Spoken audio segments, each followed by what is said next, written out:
If a man says these 12 things to you, walk away immediately. Because even though they might sound harmless at first, I guarantee you, once they manifest themselves in your relationship, you'll be the one suffering the most.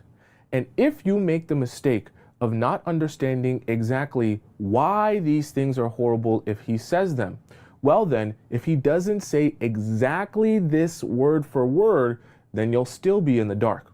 And this entire video will be for nothing because you'll still end up getting played. We're going to start with our first saying, which is about the ex. Specifically, all my exes are crazy. Okay? This is one that a lot of guys will pull out of the hat, and they'll even add on, not just all my exes are crazy, but I have so many crazy people in my life. It's actually insane how I attract all of these crazy people, okay? I use this as an example to try and help you visualize what's really being said here, right? So a guy is basically gonna say, I'm here, right? I'm him, but I don't really do anything. I'm just kind of around. I treat people so amazing. I have such a kind heart. You'll notice that when people describe all their exes and everyone around them as crazy, they'll also describe themselves as someone who sits back, doesn't really do anything, doesn't really say much, doesn't really like to get into drama. You know, the people that have everyone crazy around them, they're not into drama. The drama just follows them somehow, okay? And this is the issue. Because if we really think about it, all of these people, this monster of an ex, and this monster of an ex, and this monster of an ex, they're all different exes, different people. But interestingly enough, the only person that stays the same, the only constant in this situation is him. He is the same throughout all of these relationships. Now, I'm not saying that someone can't have an ex who was a bad person or who did treat them poorly. But when you start noticing that someone says, well, a lot of people in my life are that crazy. I have a couple of people in my life that are basically monsters. And you're starting to say to yourself, damn, your life is really that bad that you seem to only attract the monster, crazy, evil people? That's very strange. Pay attention to that. This usually translates to two very unfortunate things. Could be both, could be one or the other. The first one is this person doesn't know how to take accountability, because throughout these situations, the reason they see this ex as a monster is because in their mind, they believe that everything that went wrong in that previous relationship is the ex's fault. So when they're looking back on describing the relationship, they're thinking to themselves, well, all of the bad things only happened because my ex did this and my ex did that, right? They're incapable of seeing their own contribution to a toxic relationship. That means that they're not going to be able to take a lot of accountability. I want you walking away from that immediately, okay? The other thing that this can show is, I'll be honest with you, some narcissistic tendencies where in their mind, right, they're always in the right. It's also going to be very hard to hold this type of person accountable, not just because they might not even realize they're in the wrong, but they might not even be able to accept the fact that they are wrong. In their mind, they might have this God complex where they always see themselves in the right. And you can imagine how difficult it will be to build a healthy, sustainable relationship with someone who doesn't even see themselves as doing wrong.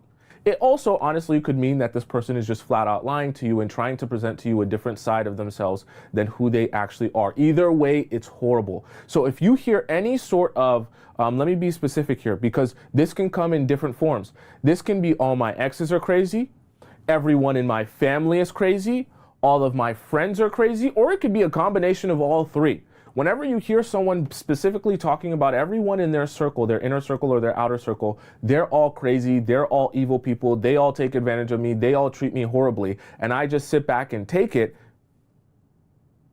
immediately should be going on in your mind, okay? All right, let's hop into our next one. Are we all on the same page so far? So, as I did for number one here, we're going to use the same format for all the rest of the show here. So I'm going to describe to you first what he says so that you can understand the saying, but even more importantly, we're going to break down why it's important. That way, you know the different variations that it can come in. Because of course, men aren't robots, so they're not going to necessarily say exactly what I put down on this board. They might say something that's similar to that, but as long as you understand what he's trying to say, then it should all make sense to you, okay? Does that Are we on the same page so far? Okay. So we'll just put down here for number 2. He says, what do you think this one is?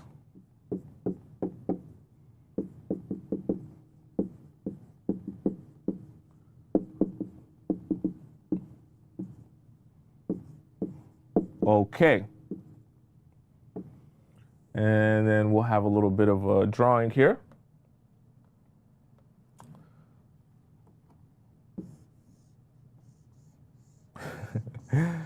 I wish I could draw very well sometimes. But this is good enough. This should make sense to you guys. Okay.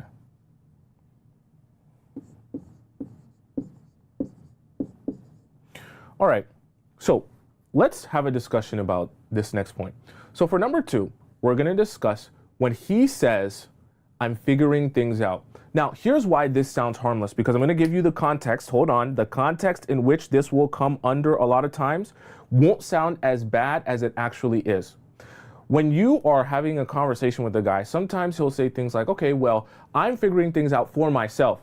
Not necessarily in this relationship, right? I know I like you, I know that you're beautiful, and I know that I want to be with you. But for me, in my own life, my own things that I have going on with my family, my friends, my career, my passions, I'm figuring those things out still, okay? Let me tell you why this is so bad in this kind of visual example here, right? What's supposed to happen is in a relationship, right? You are kind of like the puzzle piece with a guy in order for the relationship to work well. Meaning, you guys fit together, you build each other up, your strengths are his weaknesses are your strengths, and vice versa, okay? So the reason that this is supposed to work how it's supposed to work is that this man is supposed to come into this relationship having an understanding of who he is, having an understanding of his identity, and having an understanding of where he's going in order to properly be able to judge, okay, this is the type of partner I need, this is what I'm looking for, and for you as well, right? The only way for you to know what you need and what's important for a good, healthy relationship is to know what you are in the first place. Now, here's how this all ties together, because if he's saying, I'm figuring things out, well, then he doesn't even know what type of puzzle piece he is. Has absolutely no idea. He has no identity. He has no direction, as I always say. He is just confused, right? So he's just out in the open, floating around in space. Here's the major problem with that, though. Let's say, hypothetically, he's figuring things out, and 4 months down the line, he starts to figure them out. But let's say when he figures them out in terms of his job, his career, his life, his friendships, where he wants to live, all this other stuff, he realizes that the puzzle piece he is doesn't fit with you and who you are. Now what happens to your relationship? It falls apart. And who suffers? You suffer, because you just spent 4 months of your life hoping that he would eventually figure things out. And then when he figured things out, you realize that there is no relationship because now he figured things out. This is an issue. Anytime you hear a guy basically stating some sort of uncertainty as it relates to his own future, you need to walk away. I'm going to say it again so you don't forget this. Anytime you hear a guy expressing some sort of uncertainty as it relates to his own future, you need to walk away. Even though it feels like it doesn't directly affect you, it directly affects you, okay? Because a guy without an understanding of his own future could not possibly understand how you guys are supposed to fit together to move forward in a healthy romantic relationship. Are we on the same page? Okay, let's hop into our next saying here, okay? Alrighty. Today feels like Friday for me. I had a lot of stuff to do. I'm ready for the weekend. Chad, are you ready for the weekend? What you gonna do this weekend? What you gonna do with all that junk? All that junk inside that trunk. I'm gonna get you junk. Get you love junk on my hump. Okay, so for number 3 here, he says, You guys will love this one because tell me in the chat. We need to start having a poll. Every time I put the next one up, I want you guys to tell me if you've heard this one before, okay? So once I write this down, I want you guys to tell me if you've heard this one before or not, because I'm curious how many of you have heard these before, okay? This one is quite a doozy, so we'll draw this one out here.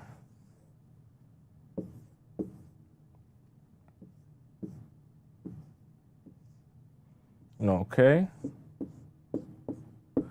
Tell me in the chat, how many of you have heard this one? You deserve better. While I finish up drawing. How many of you have heard that one before from a man?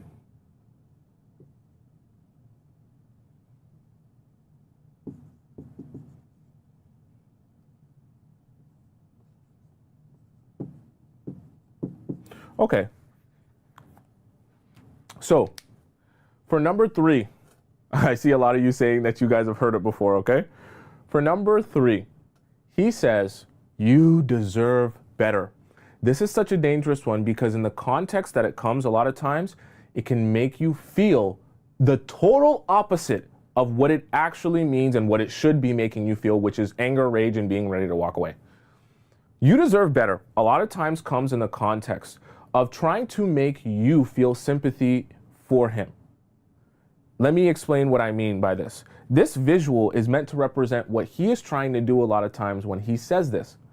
Let's say, for the sake of example, he hasn't been treating you right. He's been going out to the club, coming home late, getting drunk, not texting you back, not being communicative, flopping on dates, all this stuff that basically translates to him not being serious. And let's say, for hypothetically, you called him out on it, even though I don't advise you calling men out, okay? You called him out on that behavior. You guys have a conversation and he says something like, you deserve better than me. This does something to your mind that actually tricks you and forces you to self-sabotage, because you start to feel like, oh my God, look at you. Oh my God, oh my God, oh my God, oh my God, oh my God, oh my God, oh my God. You're such a small little plaything. Oh my God, you're so sad, you're so small, you're so tiny. And I just feel so bad because it's like, oh my God, I deserve better than you. And like, oh my God, you're basically saying like, I'm this amazing woman. Oh my God, am I that amazing? I'm really that amazing. And you're just so small and you're so innocent. You're not enough man for an amazing woman like me, right? So this is feeding your ego when he says it, because he's obviously going to add sauce to it. Guys aren't stupid, okay? They know adding sauce to this, making themselves look very sympathetic. Oh, I try my best and I just can't, I can't. And you deserve so much better than me. I can't be the man that you need. So he looks very small now, okay? And you feel very powerful. Your ego is being fed in this moment as well. So as your ego is being fed, it actually makes you act and react the opposite of how you should react. How you should react is to say, I do deserve better, so I should just leave this situation.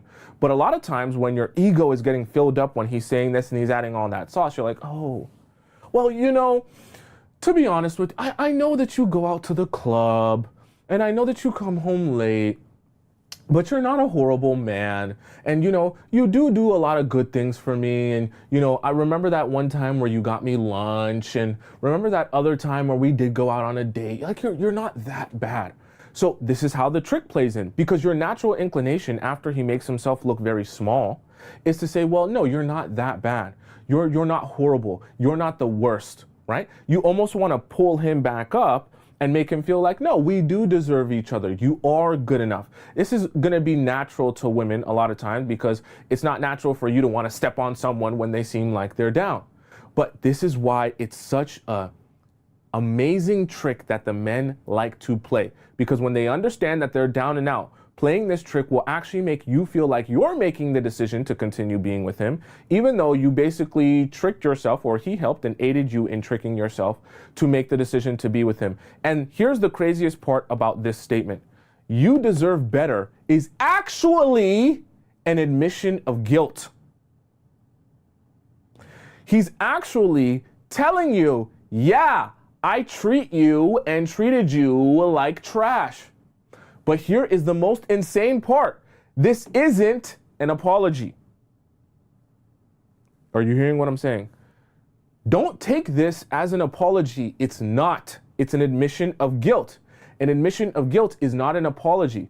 This is just acknowledging that you do deserve better than me. This is not acknowledging that I'm going to make changes so that we are actually on the same page and you're actually receiving from me what you deserve to receive. This is not saying that. And so what happens a lot of times is men will admit this. You'll feel bad for him. You'll feel sympathy for him. He's so small. You'll try to lift him up, lift his spirits up, telling him he's not that bad.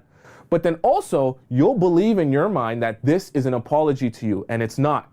And then you'll subsequently go along in this dating or talking stage or situationship thinking that the situation is fixed or that he's going to change his behavior. He's not. This isn't a plan, okay, for change behavior. This isn't a strategy. These aren't next steps. These aren't actionable items. None of the stuff that I talked to you guys about when a guy's actually sorry. This is none of that. All this is an admission of guilt. And it doesn't even necessarily mean that he's not planning on doing those things in the future. All it means is that he understands these things are bad, and he understands this treatment isn't good, and he understands it hurts you, and he understands that you wouldn't want this to continue because you deserve better than this to continue.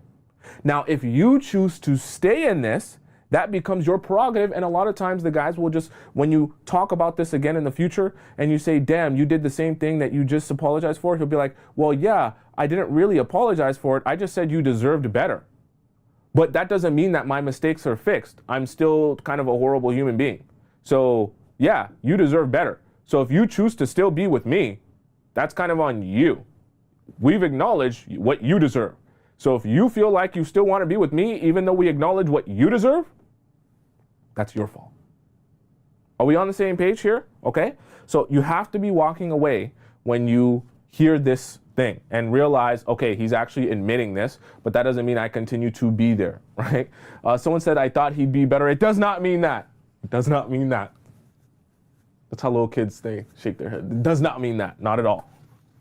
Does not mean he plans on being better. Actionable items, class, is what it means that a guy actually is ready to be better. Actionable items. When you're not hearing talk about actionable items, you're just hearing talk, okay? Just words. Don't actually mean a damn thing, okay? I always like to remind you guys that actionable items, especially when it comes to apologies and men. Men know how to apologize without bringing actionable items. Don't be listening to that. Oh, this one's a lovely one. Lovely, okay? He says, remember chat, I want you guys telling me if you've heard this one from a man before, or some variation of it.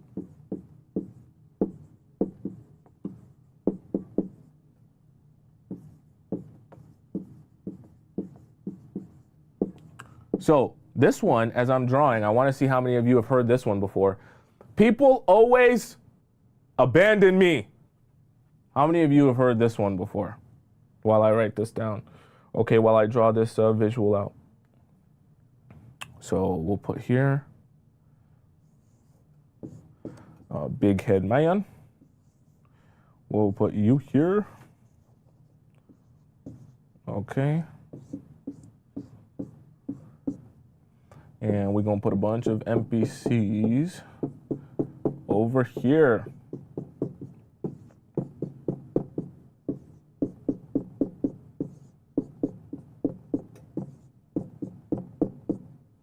Okay, so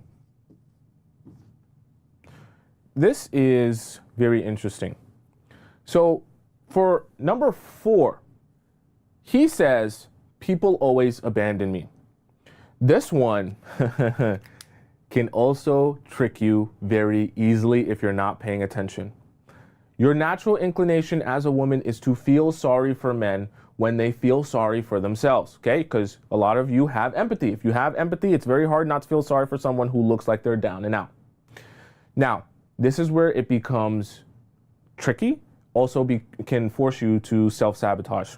So I drew out a visual here to represent what this feels like internally, emotionally. So when a guy says, people always abandon me, and he gives examples of how my mom abandoned me, my father abandoned me since I was young, everyone leaves my life, they leave me alone, I've never had anyone by my side, I've never had anyone support me, you're like, oh my God. That's so sad. How could you be in a life that's so sad? Your mother and your father and your friends and everything. Oh my God, I couldn't do it. me a tissue. So your feeling here inspires action because you feel like, oh my God, look at all these people that have left his life and left him alone, stranded here on an island. This is what will happen to you. You'll say internally, I want to be the first person in his life to show him something different. I want to be the first person in his life to prove to him that human beings will stick by you no matter what, through thick and thin. I want to show him what real love is like, because I know none of these people have ever shown him that in his entire life. I want to show him what loyalty is. I want to be by his side. This is a mistake, okay? And this is why you have to walk away when guys say this. It's a manipulation tactic. See, I tell you guys all the time, yes, men are emotionally stunted, but also over the course of time, they have learned behavior. Meaning, as they try things and they see the response that they get from women, they start to build their knowledge base on how they should talk to women, how they should act in certain situations to inspire certain actions. Very sneaky. So you have to be aware of what the inspiration is meant to be with this statement. What seed is he planting with this statement? And look past just what the statement says to ask yourself, what does this make me feel naturally when you say that? And what do I feel like doing based on those emotions? Is that what you're trying to inspire in this moment when your back's against the wall, or just for the sake of manipulating me? You have to be considering these things. So in this scenario, when you start saying to yourself, well, I want to be the first one to show him love, to make him feel something, to make him know that loyalty actually exists, what are you less likely to do? You're less likely to leave him, okay? You're less likely to join these people and prove him right, so to speak. But how does this end up sabotaging you? Because then when he treats you poorly, then when he cheats on you, then when he disrespects you, you want to leave, and regularly you would just leave. But now in the same moment where you're thinking about just walking away and leaving, you're reminded of the fact that, oh my God, like, I know I'm not getting treated right, but if I just leave, I'm going to abandon him the same way all of these other people in his life abandon him. And then I'm basically going to prove to him, right, that loyalty doesn't exist and real true love doesn't exist and everyone's just going to leave him. I'm going to be exactly like all of those other people. So I can't leave, Tomisin. I can't leave. I have to stay with him. No, you don't. No, you don't. This tactic is meant to make you feel that it's really difficult to leave. And especially when he's treating you badly and you should be walking away, now all of a sudden you feel like you can't walk away. But nothing actually is holding you there except for your own guilt.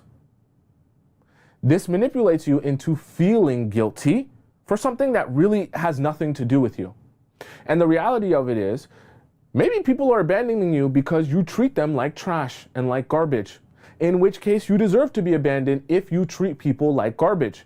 The expectation of a relationship, a friendship, whether it be a romantic relationship or a platonic relationship with a family member or whoever, is that yes, we will be loyal to each other as long as we respect each other, we uphold our standards, and everyone is on the same page and is happy with the relationship or the friendship. The expectation isn't we will be loyal to each other despite treating each other like trash, despite going behind each other's backs, despite disrespecting. That's not how relationships are meant to be in terms of a contract.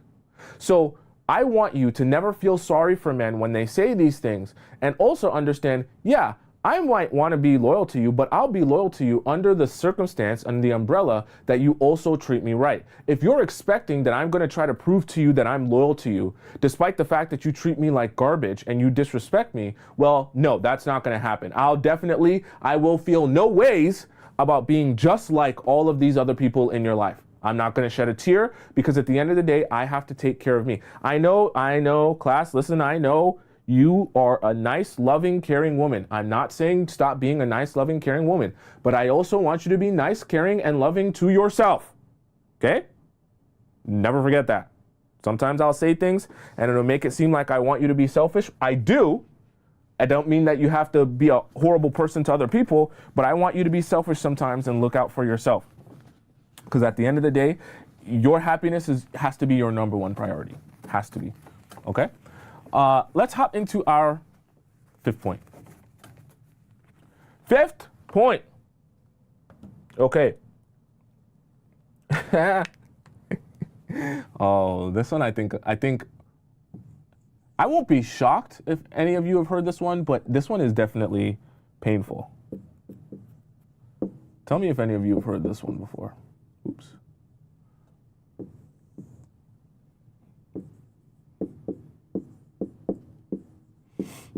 Okay.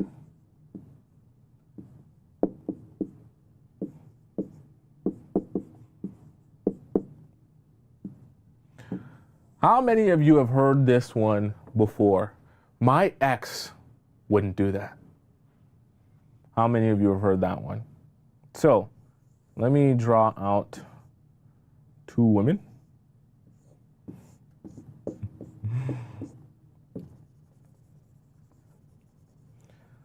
And we'll draw you here.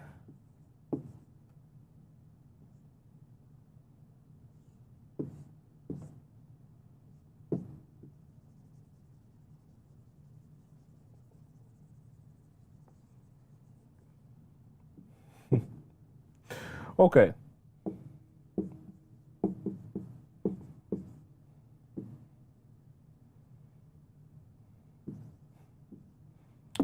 I was gonna put here.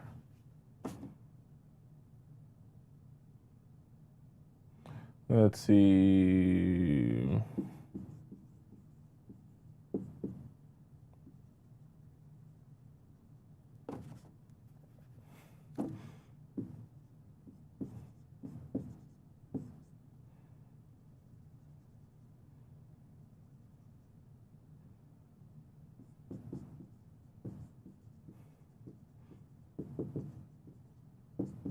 You guys will laugh at this. Okay. So for our fifth point, he says, my ex wouldn't do that. Let's translate what this means, because it's already painful enough to hear the first time, but I also want to go in depth to helping you understand what's really being said here. See, sometimes, and you have to be honest with yourself, because I know it's painful to acknowledge, but I want you to acknowledge it if you ever experience it. You might meet a guy who, even though he's dating and he's single, he's not actually ready to be in a relationship. In some cases, you meet a guy, and when you're building a relationship with him, he's still in love or has feelings for his previous ex. And then when you're dating him, he's making subtle comments about his ex, but not in a way where he's describing her. I don't have a problem with him telling you the history of his relationship with his ex. I actually want you to get that information. I'm talking about when he's making comparisons between you and his ex, and throughout the relationship trying to persuade you to be more like his ex was. And basically turn you into a different person, basically turn you into her, but also turn the relationship dynamic that you guys have closer to what the relationship dynamic that they had was. So let me give you a better example of that. Let's say you're a brunette. Let's say you have a natural body, okay? And let's say you talk regular. But his ex, she was blonde, she was preppy, she got a BBL, and she talks like a Kardashian. You know what I'm talking about. And so you start to hear him make comments in the relationship about, hey, yeah, your brunette hair is really nice and long and beautiful, but have you ever tried blonde? You ever tried that one? That one's not bad. I think blonde might suit you well, You ever tried, maybe a little bit shorter? I think that might be your vibe, You ever thought about getting a BBL or no? BBL, no? Like the small one, like the micro BBL. No, that's what the new girls are doing. It's the micro one, not the Kardashian one. It's the micro one. So I want you to be listening to this, because it's even similar to this. Instead of him actually saying that, he says it in the sense that he's trying to persuade you into being the ex, right? Or, and this is the one where really could start a fight. He might actually say out of his mouth, my ex wouldn't do that, to guilt you into feeling like, oh, wow. So this is kind of like a downgrade. That's almost like what that's saying. You're kind of like a downgrade because, oh, you're treating me like this. You're saying this to me. Oh, you're acting like this. This is your choice right now. My ex wouldn't make that choice. My ex wouldn't talk to me like that. My ex wouldn't blah, blah, blah. My ex wouldn't this. And pay attention to that. Once he starts saying that, you already know he's not in the right place mentally, because he's thinking to himself, well, you need to be more like this other person. So what he's not thinking is, I need to experience who this person is, learn this person, and build a relationship with this person. Because at the end of the day, this person has their own identity, and their identity is not meant to be my ex's identity. The men who are actually prepared for a real relationship and actually single in their mind, okay, and ready for that, they won't have a problem with you having your own identity. The men who are still having feelings for their exes, still haven't gotten over them, or just want to recreate their ex, because unfortunately, I'll be honest with you, there's a lot of men that do that. They'll just be in new relationships trying to recreate their old relationship. They will be talking like this. They'll have this type of rhetoric. They'll also be trying to do these type of things, which is basically turning you into that person or persuading you to be more like that person. Are we on the same page? Okay. Right? Someone says, just walk away and dump him. Tell him to go back to his ex then. Flip it and say, have you ever tried the gym? Micro BBO. Micro BBO, I meet a lot of people, chat. So I met a girl. She actually had a micro BBL. Like, she was skinny and she got a BBL, but she got a BBL in a way where, I don't want to say, oh, the BBL looked natural, but she got a BBL in a way where it actually didn't really look like she got a BBL, because I don't know. It really didn't look like she had a BBL, but she had got one, and she purposely got it extra small. Like, she went to the doctor and like, I want the extra small BBL. So it literally doesn't look like I got a BBL, which kind of sounds like that's what everyone aims for. But I feel like everyone aims for the BBL to look natural, and it never does. But she actually got the extra small BBL. It was crazy. Yeah, it was crazy. Anyways, let's hop into point number 6. Oh, was that? No, it's 6, wasn't it? No, this is number 6. Okay. He says,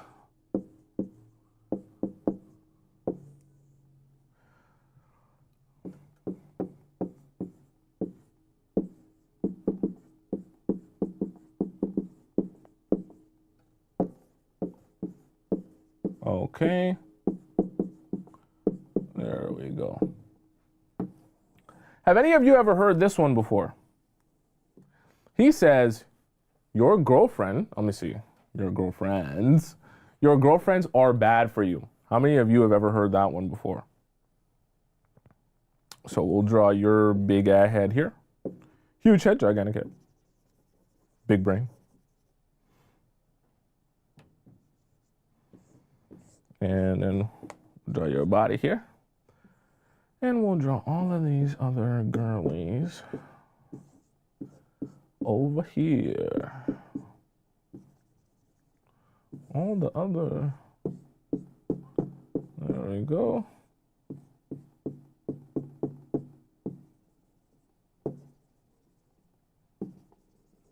Okay. So for our 6th point, he says, your girlfriends are bad for you. Now, here's where I want to be very specific, because this can be easy to get misconstrued. I don't have a problem with a guy telling you, hey, I've noticed one of your girlfriends is really toxic. I noticed that she does this a lot. She puts you in weird positions, and I just don't feel like it's good for you because you're always getting in this weird space whenever you're around her. I'm not saying that that's a bad thing. What I want you paying attention to is essentially when he's basically saying all of your girlfriends, every single one, I don't like not one of them. They all have issues. This one has that issue. This one has another issue. This one has another issue. They're all horrible for you. This is why this is bad, right? Because I'm telling you, some men are smart. They're not going to overtly tell you what you shouldn't do. They're just going to plant seeds. This is another seed planter, because especially if you're a people pleaser, if you're someone that struggles with validation and you really seek validation out from the guy that you're with, think about what this is going to do to your psyche. When a guy says all of your girlfriends are bad for you, that's going to make you feel like, oh, hanging out with them is kind of tainted. Oh, I was going to see Sophie, but my boyfriend hates Sophie. I don't even want to tell him that I'm going to hang out with Sophie. You know, I was going to go hang out with Zoe, but Zoe, he always has a problem with, and then he's going to ask me why I'm hanging out with her again, and then he's going to say some weird stuff. I was going to hang out with Ashley, but no, I can't hang out with Ashley. She's weird now. And I was going to hang out with Zara, but Zara, she just, I guess she has problems. And even in your own mind, you're going to start believing some of the things that he's saying. Because when he says your girlfriends are bad for you, he's going to tell you, I don't like this about her, I don't like that about her, I don't like that about her, and that about her. And even if you weren't thinking or feeling that initially, you might start thinking or feeling that as a way of validating and confirming that, you know what he's saying is true. He's kind of right. He's kind of on point with what he's saying. Now, I'm not saying that guys can't say that and actually be right. But a lot of times when they're trying to make you feel like everyone in your life is bad news, what does that do?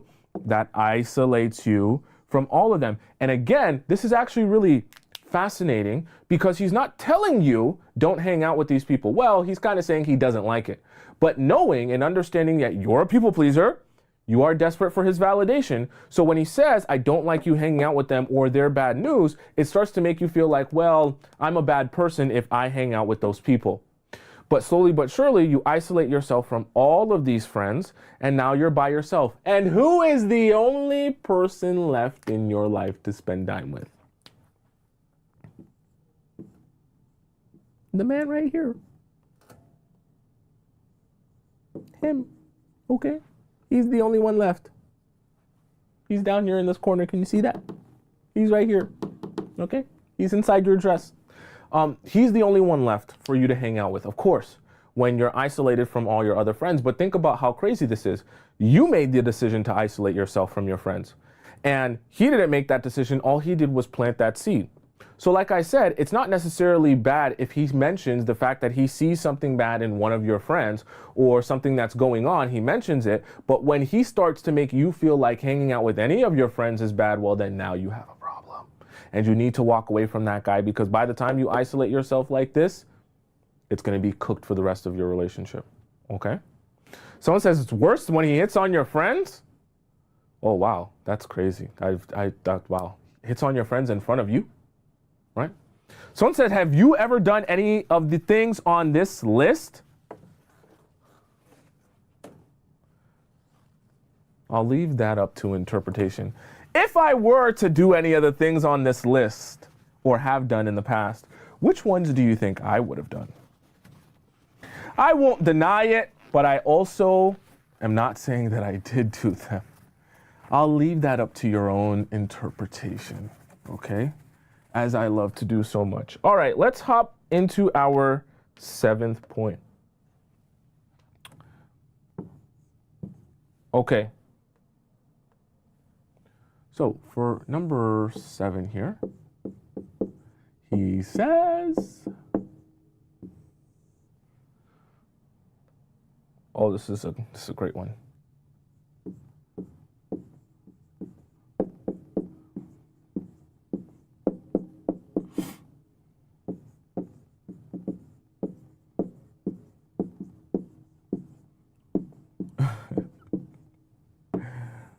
Okay. Have any of you ever experienced this one before? Him saying, I don't want to ruin what we have. Okay? Let me write down our visual here and then I will explain. Okay?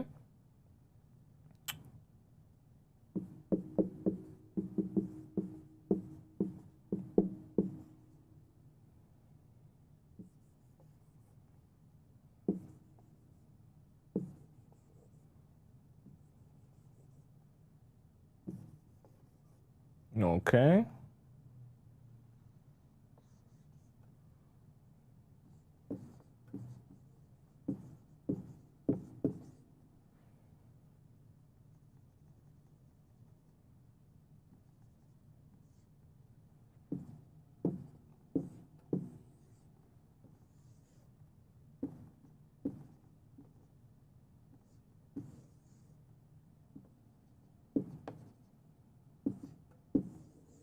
Okay.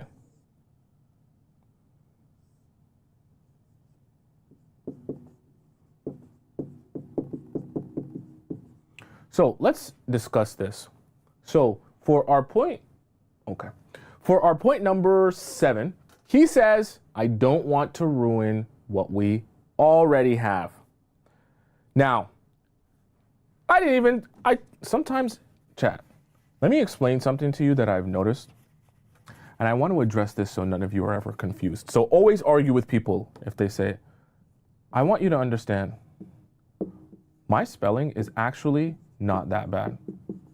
Let me tell you what happens in my brain. Just quick side note. When I'm writing on this board, my mind is moving 1,000,000 miles a minute. So as I'm writing something, I'm actually thinking of the next thing I'm gonna write and the next thing I'm gonna say. So sometimes I'll write something and I'll miss a letter because my mind is on like doing this. That's how my brain works. Or it's on like the next point over. It's just weird. So a lot of times I'll misspell things just simply off the fact that my focus is, I'm doing this and I'm thinking about this. So just for you guys to, but my spelling could use some work. It's just not as bad as sometimes the simple words I misspell. Okay, so for number 7, he says, I don't want to ruin what we have. Now, a lot of times this is gonna come into the friendship stage because, see, if you're hanging out with the guy, let's say you're in college or university, and in college, university, everyone's having fun, they're enjoying themselves, especially your first year on campus, right? When you're a freshman, there's so many things to do. There's sororities, there's all of these events, there's just so much around. So you can very easily find yourself in a place where like you're like kind of chilling with someone that you kind of met a couple of times and now you guys are kind of cool, and in the process of you guys being kind of cool, you're now building a friendship thing. But the reason I say that like that is because the friendship thing is also you guys sleep together once or twice, maybe 3 times, or when you're drunk and horny. So this is the problem. Then you get to a place where you're kind of like in purgatory because you're like, oh, we were having fun and we are still having fun. And then he starts to say things like, well, I don't want to ruin this vibe. The vibe is amazing. You know, we love the vibes. The vibes are extravagant. And the vibe is so excellent. And us being friends, that's why I put stars around it. If we were to accidentally transition ourselves into being romantic, I honestly don't know if the same vibe would be there. And let me also translate to you what guys will say if they don't necessarily, they'll say exactly this. They'll also say, oh, well, you're just so cool. And our friendship is so cool. And like, you're just such a chill person. You're so chill. You're the chillest person I've ever met. I don't want us to be unchill. I don't want us to be uncool. Because a romantic relationship is like trying.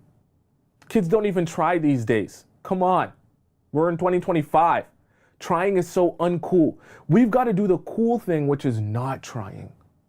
That's friendship, where we kind of like vibe, but we also kind of sleep with each other. And you also kind of suck me off when I need it. And I also, well, I'm not going to put my head in between yours, but we also kind of vibe. Lots of vibes, lots of me inside you, friendship style. So this is why I want you paying attention to this, because it sounds harmless when he says it. Sometimes it even sounds like we want the same thing. We're on the same page. And it's not me that doesn't want the relationship. I'm just scared. I'm in fear of the fact that maybe we won't be able to be together if we try to make this romantic. Okay?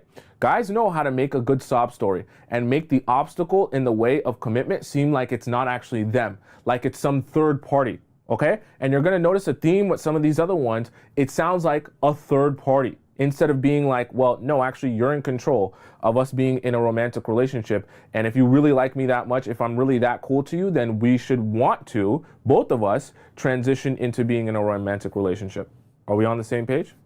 Okay? All right. Let's hop into our 8th one. You guys are funny. You guys are funny in the chat. Someone said, LOL Cap, Tomisin probably speaks another language and forgets English. No, actually, so I'm Nigerian, right? So my native language is technically Yoruba, but because I'm Yoruba, but I don't speak Yoruba. I don't speak Yoruba at all. I can understand a broken pidgin, but I don't speak Yoruba. That's actually not a fault of my own. That is my parents' fault. They did not speak it to me when I was growing up, so I never got a chance to learn it. So I only know English. Only know English.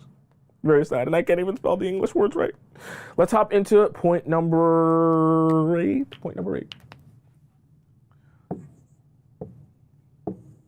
Okay. He says, what does he say?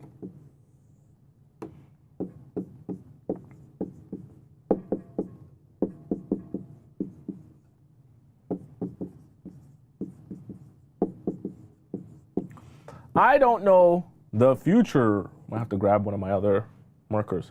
How many of you have heard this one before? I don't know the future. Let me write down.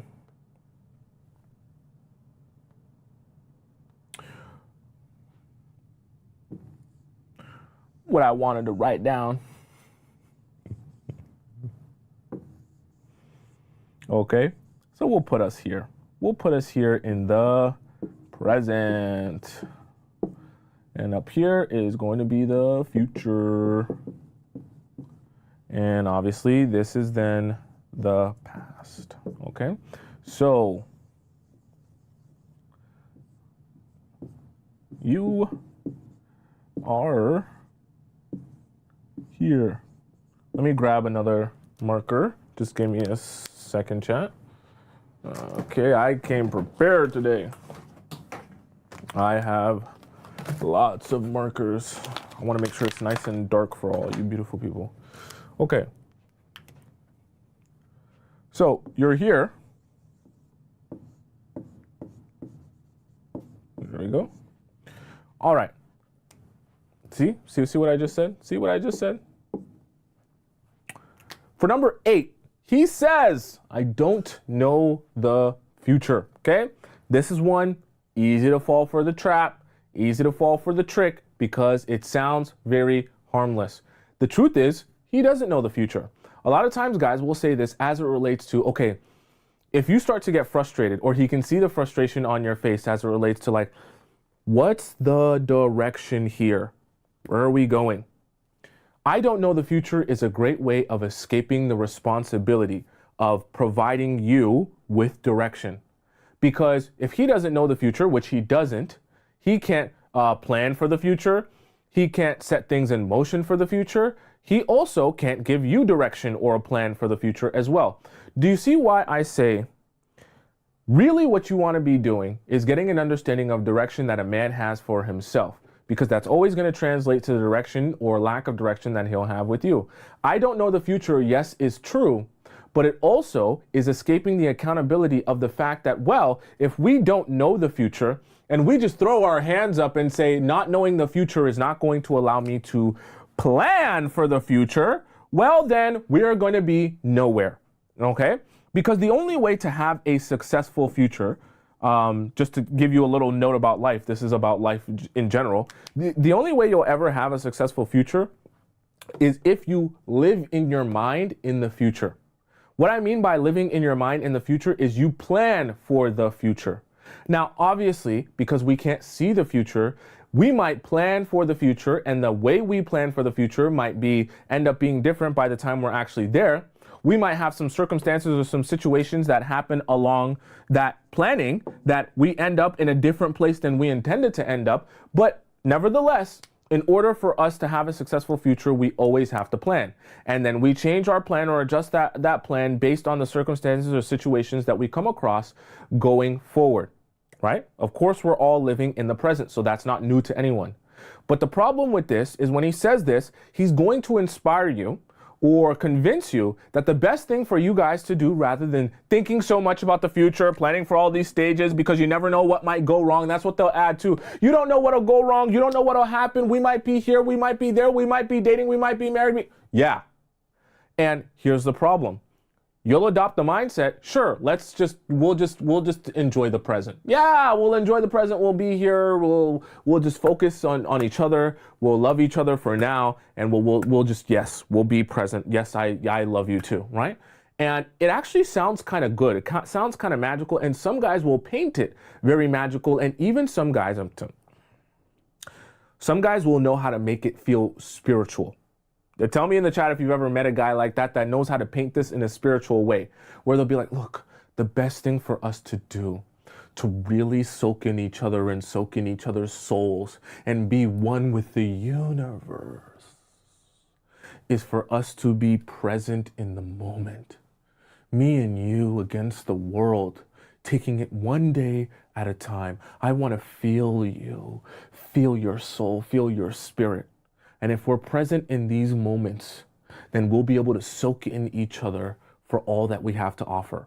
You see how that sounds very spiritual, very magical, very fantastical. By the time he finishes saying it, you almost be like, oh, living in the present is so much better than stressing about the future. He's so right. Oh my God. I can't believe I met a man so self-aware, so spiritual, so on top of things, okay? His third eye is open. Don't fall for the trap. Okay, don't fall for the trap. Walk away from this immediately. The men that you're with should be planning for the future. No matter how spiritual, no matter how present. The men that you're with have to be planning for the future because that's the only way for you guys to be in a successful relationship. If they're not planning for the future, or if they refuse not to, or if it's too hard for them, you walk away. Very simple. Let's hop into our next point here, okay? Someone said it's part of the script.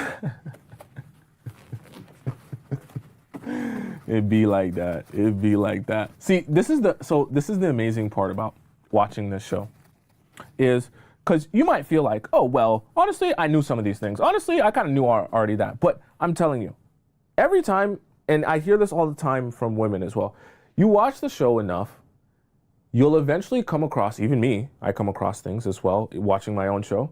You'll eventually come across some things where you're like, oh, that's what that is. I always had a suspicion, but you just confirmed that that's what that is. Then it becomes actually super easy to date because you'll be like, oh, I know exactly what you're actually doing now.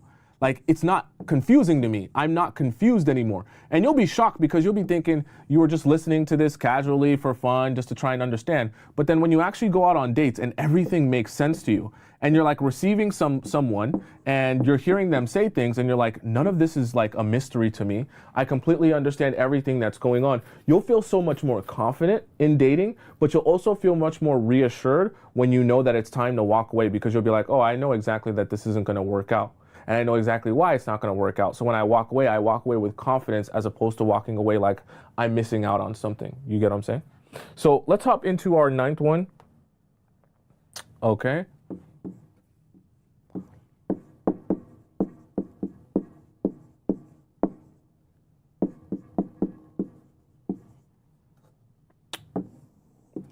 Have you heard this one before? I just need time. Let's draw this out here. Okay. 1, 2, 3, 4, 5, 6. Oops. That should be Saturday.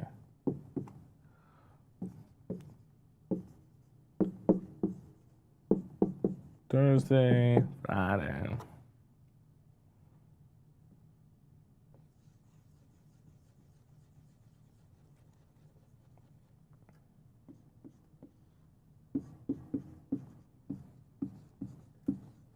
Okay, so for number 9, he says, I just need time. One of the most dangerous things you can do with a man is hope. I'm going to say it again. One of the most dangerous things you can do with a man is hope. Hope for change, hope for him to change, hope for the relationships to change, hope for your desires and needs and wants to eventually be met. Why is hope so dangerous? Hope will put you in what I call purgatory, or we can also call it limbo, meaning you're not there yet, but you're also not there. But they're kind of both, but kind of neither one at the same time. The example that I can give, right, is if a guy says, I just need time to you, right? And he says, I just have some things that I need to do first before I'm actually ready for a relationship. Because I've helped women that are in this position where they'll be like, no, no, no, Tomisin, you don't understand. This guy doesn't not want a relationship. That's not what it is. He has to accomplish some things first for himself, and that just takes some time before he can get to the place where he's comfortable and he can actually prepare for a relationship. So it actually has nothing to do with his desire to commit. Then I'll ask them, okay, so he needs time, you said, right? How much time does he need? And the answer will be, well, he needs time. It's undefined because he's not exactly sure how he's going to figure it out. So in the process of him figuring it out, that's going to determine how much time it takes. But once he gets closer to figuring it out, then he'll know how much time it's going to take. But for right now, he doesn't really know how much time it's going to take because he's figuring it out. Tomisin, you don't even understand. You're an idiot. So then I'll say, okay, maybe I'm stupid. And I'll say, okay, he needs time to figure it out in order to know how much time he's going to need to figure it out. Okay. But what exactly is he figuring out? Tell me. And they'll say, he's actually figuring out a bunch of stuff. It's like a compilation of things happening at one time that he's simultaneously attacking. And at some point, he will eventually succeed in attacking those things, at which point he'll understand the timeline, at which point he'll communicate to me how much time it's going to take. And I'll say, do you see what's happening here? Right? You're going to wake up tomorrow. And when you wake up tomorrow, you're going to think to yourself, today could be the day that he's ready for a relationship, the day that he's ready to be with me, the day that he's ready to marry me. You'll go through the day. You'll realize today is not that day. But then you'll go to sleep frustrated and you'll wake up the next day and you'll say, today is that day. And the next day, and the next day, and the next day. You will wake up every single day hoping that today is that day where everything that hasn't been working in this relationship so far will eventually start working. And today is that day where I just need time turns into I'm ready to be with you. But the problem is the timeline doesn't even have a timeline. The timeline is centered around some abstract, arbitrary goals that you aren't even aware of.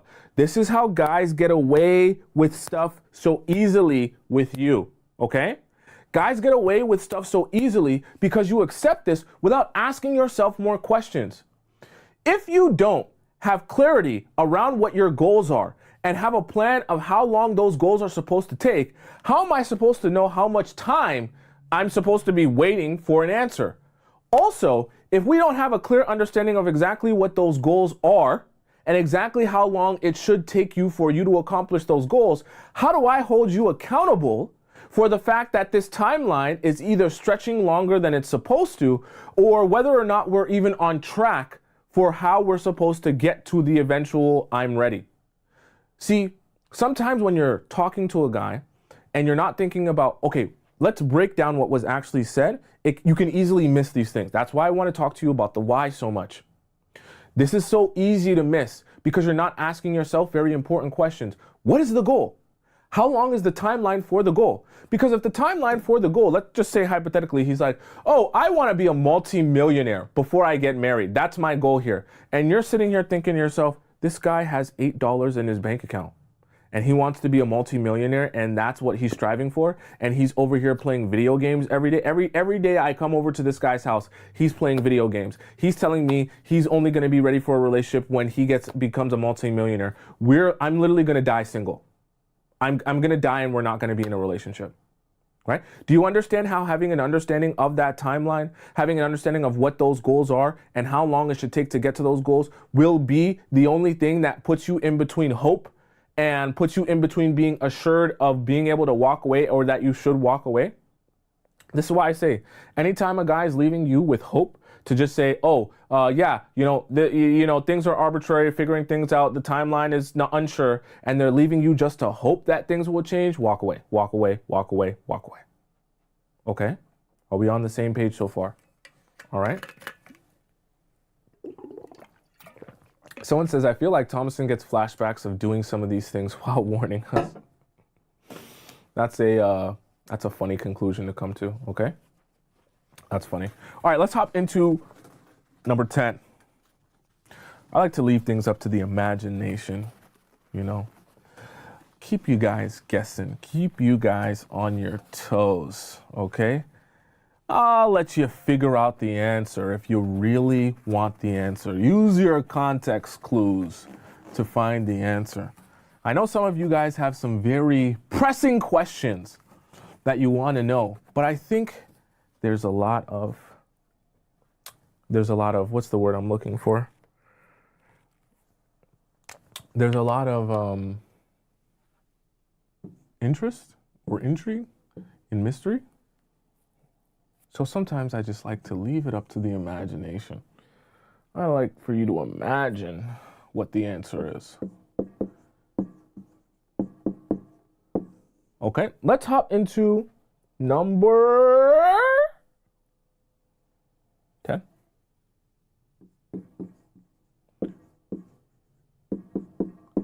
All right.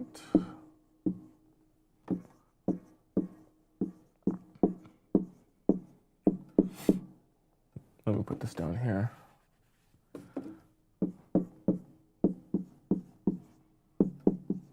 Okay. How many of you have ever heard this one before? For number 10, you don't love me as much as I love you, while I write down this right here, okay?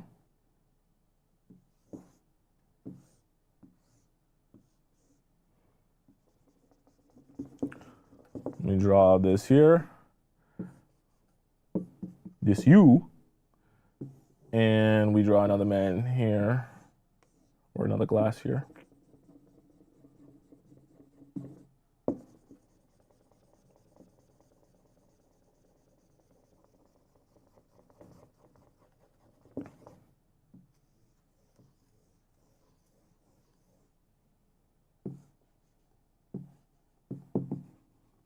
Okay, so let's discuss this right here.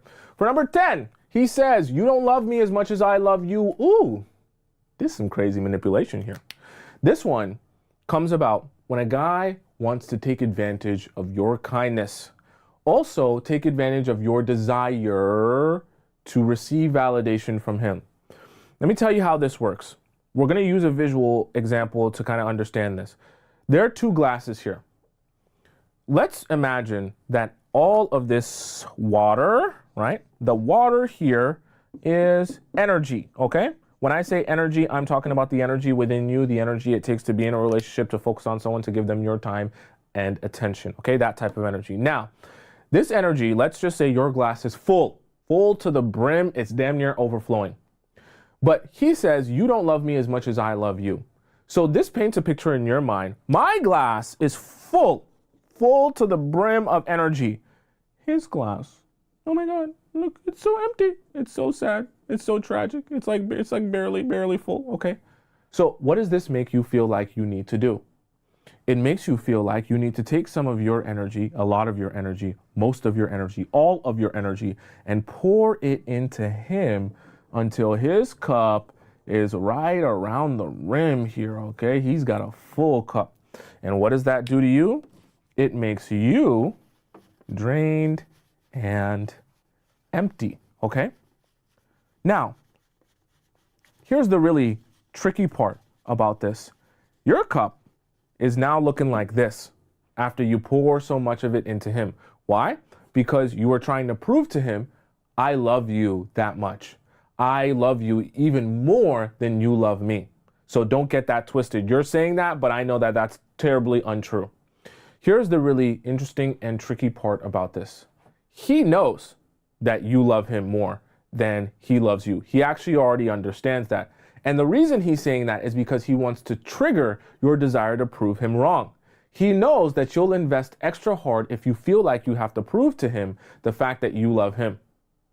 And if you prove to him the fact that you love him, well, he's going to receive that much more from you. And it's also going to be a perfect opportunity for him, as he's receiving from you, to do nothing for you in return. Because during this time where you're giving and giving and investing and pouring your energy over and over into him, you're going to feel like, I don't even want you to pour any more investment into me, because I want to prove to you that I can pour even more investment into you than you can ever pour into me. Okay? I know for some of you that might be recovered as a people pleaser, you might say, oh, well, I would never do that for a man. That sounds so stupid. Who would ever do that? But I promise you, when you're in people pleasing mindset, when you're in pick-Misha state of mind, as Shiro would say, right? This can actually become very difficult not to do when you hear this from a man. Because when he says this, you start to feel triggered. Oh my God, this guy doesn't feel like I love him as much as he loves me.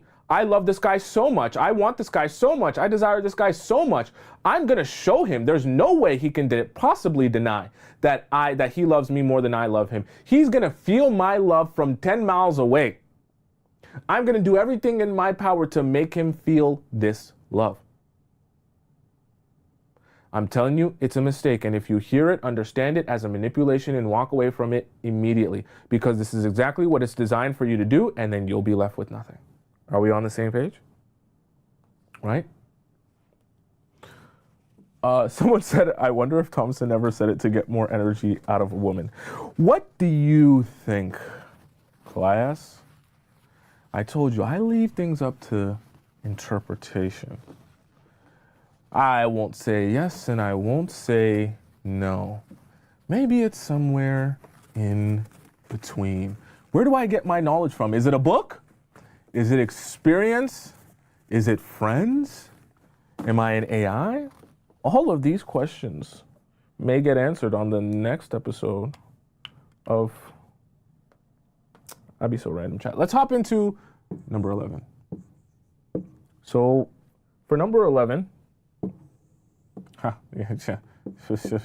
tell you, he said yes.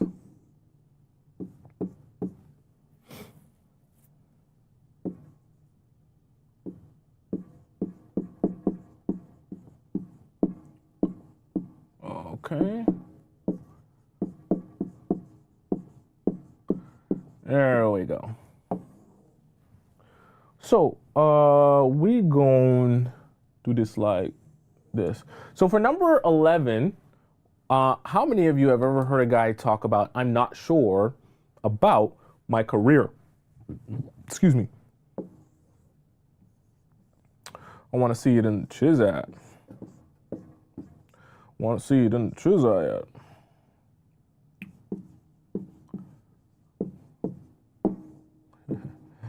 This is funny. We're going to have fun with this one.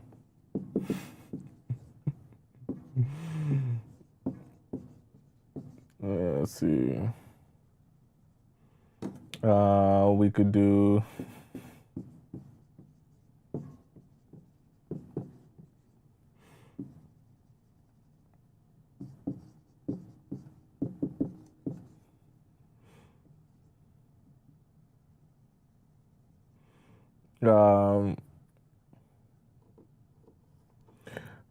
let's go here. Oh, business, my okay. So for number 11, he says, I'm not sure about my career. But here is the interesting part. It sounds like he's talking about himself. It sounds like this has nothing to do with you, but it has everything to do with you. Let me explain why.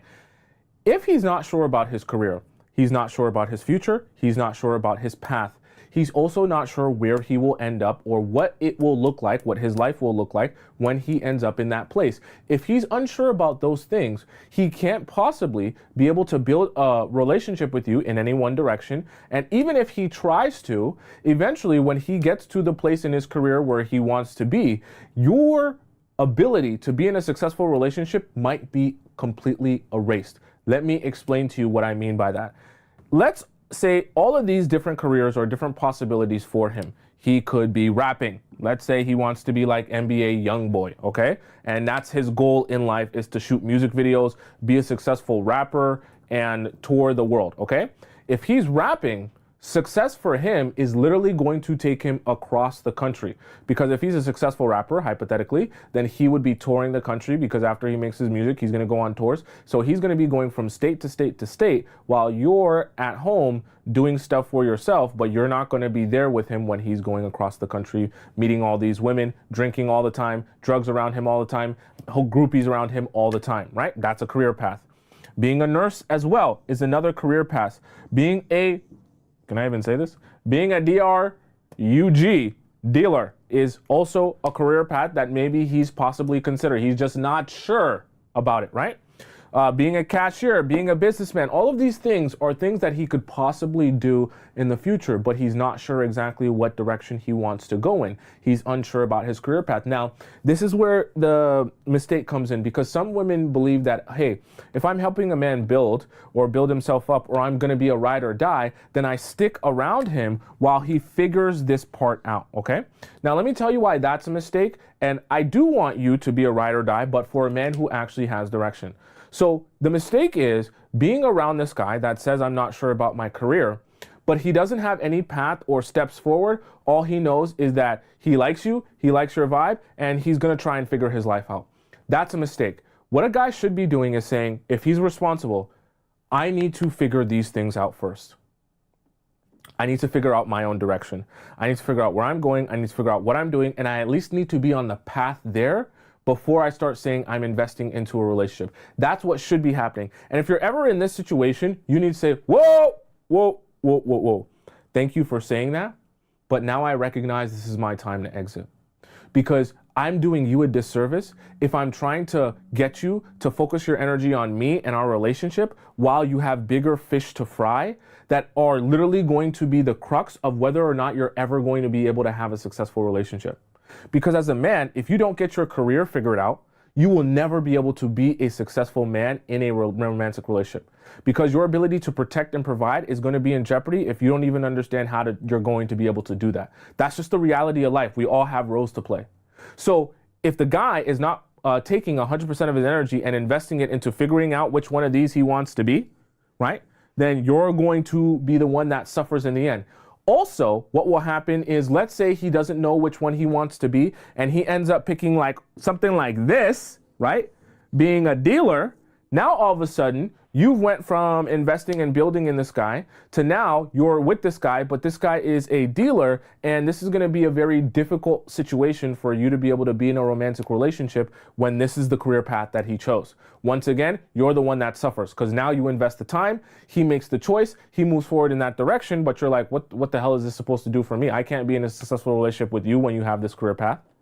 We're not going to be able to do the things that we want to do with this career path. This could also happen if, let's say, he says, you know what, I don't really want that much for my life. I'd rather just stick to being a garbage man, and that's all I'm going to do for my life. I don't need anything more. I don't want to learn anymore. I just want to do this just to make ends meet. You might be like, wait, that wasn't my intention, because I didn't want a relationship where I have to work 24/7. I didn't want a relationship where I live in a small apartment for my entire life. I didn't want that type of relationship, so this isn't the relationship for me. I'm not saying that you're a bad person because you want to be a garbage man, but that's just not going to work for the type of lifestyle that I want to live. That's fine.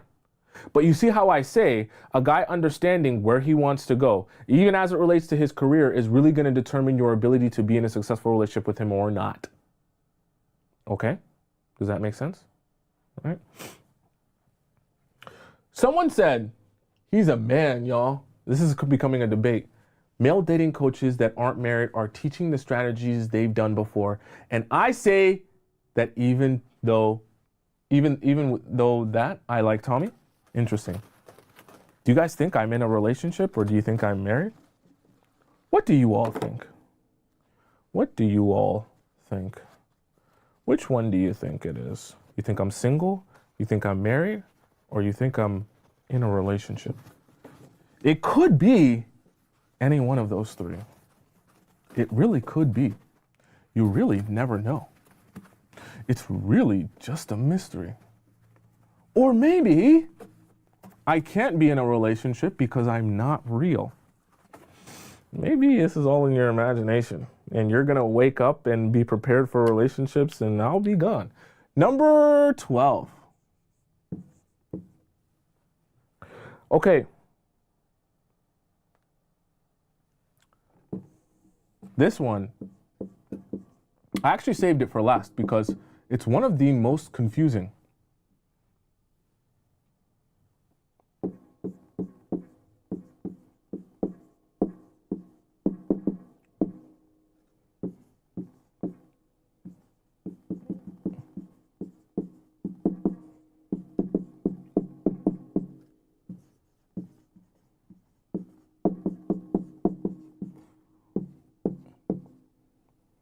Alrighty. Have any of you heard this one before? I would be in a relationship if it weren't for blank. Okay? Let's draw this out.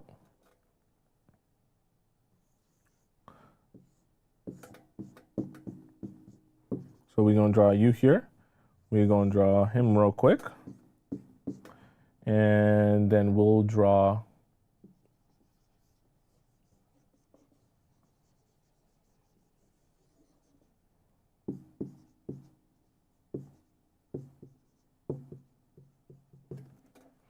and we'll put here.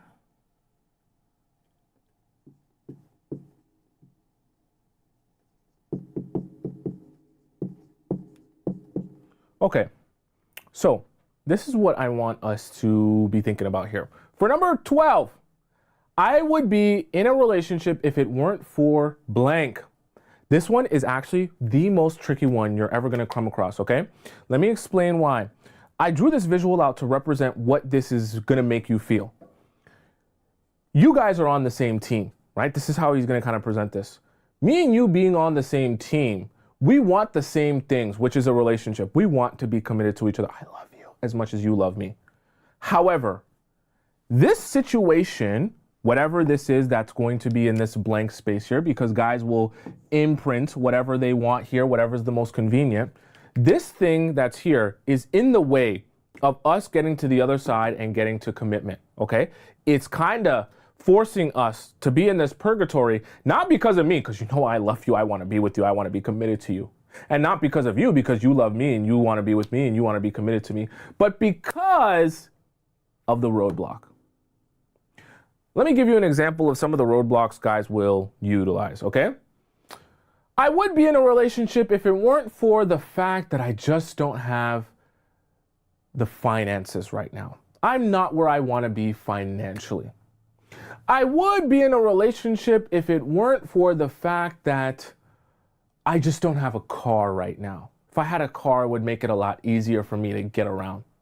I would be in a relationship if it weren't for the fact that I haven't started that business that I wanted to start yet, and I still have to get that business done, okay? Guys will, whatever the situation is that's the most convenient for them to put in here, they will put this in there, and they'll use that as the roadblock between you and commitment. This is why it becomes confusing, because you'll feel like, okay, well, it's not your fault. It's the third party's fault. It's the roadblock's fault. The reason that we can't get to here to commitment. It's really not the roadblock's fault, because a lot of times, like you guys always hear, if he wanted to, he would. And a lot of times guys are capable of being in a relationship while also pursuing their goals, assuming that they have goals, they have directions, and they have a plan. They're capable of doing both if they really wanted to. Now, if that's not the case, or if they like to prolong things to make it so that you'll waste a lot of time hoping that things will change, then they'll use this as a way to say, well, it's not me, it's this thing.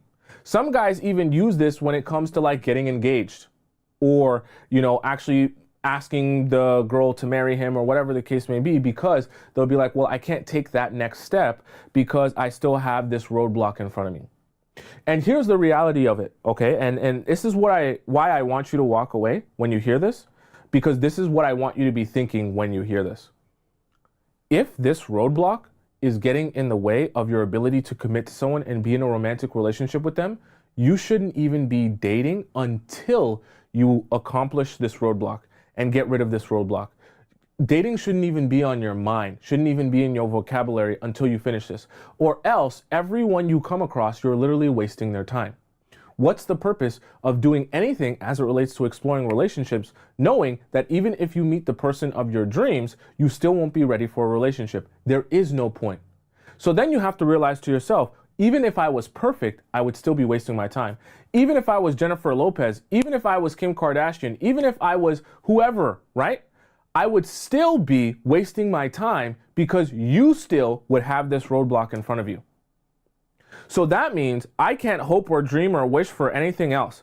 I have to walk away from this situation. And if I want to do you a favor, and if you actually want to get done a favor, we will end this completely. You will focus all your energy on whatever this blank space is. Then when you focus all your energy on whatever this blank space is and you accomplish this roadblock, then maybe you can hit me back up and maybe we can go on a couple of dates so that we can explore the opportunity to actually transition into commitment. Other than that, I don't have time or energy to spend on you. Okay? Does that make sense? Are we all on the same page here? Do you guys have any questions about the 12 points that we just discussed? I know it was a little long, but the reason that it was long is because I had to break down why each of them are important. Obviously, you're not going to have men be robots and tell you exactly what I put down on the board. So you have to understand what it means, why it's important, so that if you hear something very similar to it, you'll be like, oh, I know what you're trying to say here. Okay? Okay. Bukin Robot donates super chat in the YouTube live stream. She says, she also donated 20 euros. Thank you very much, Bukin Robot. She said, if you are attracted to or like a man that does any of these things, I mean, are already in the trenches of feelings, like you already have feelings for that man, what do you do? Is there anything else besides walking away, or is walking away the only thing? Well, let me ask you a question, Bukin Robot. Do you think that you can change someone's already existing disposition? Like, what I mean by that is, if someone is not prepared for a relationship, do you think that you're going to do backflips and make them prepared for a relationship? Or do you think that's an internal thing that that man has to decide for himself? After I ask you that question, I'll tell you, men have to make a choice for themselves.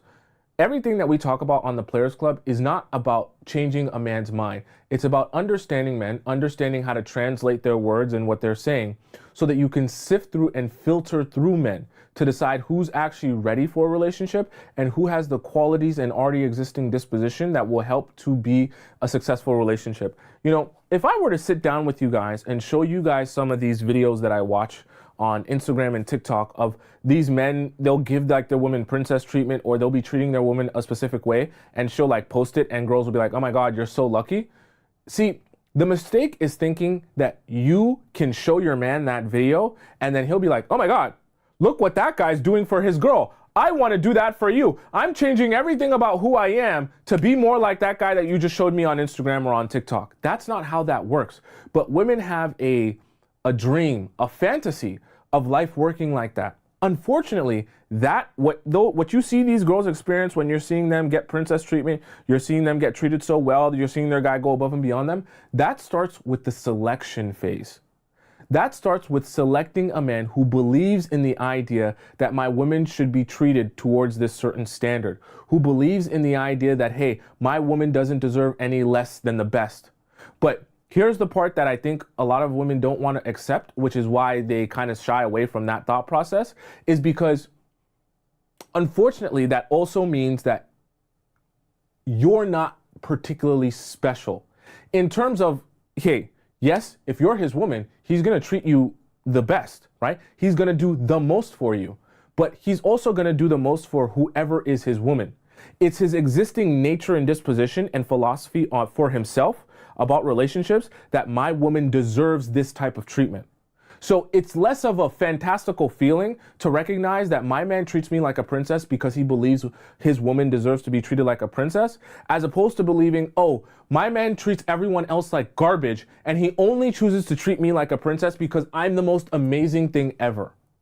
The second one is a lot more ego-filling. Oh my God, my coochie's so good. Oh, my ass so fat. My yitties, my body so tight.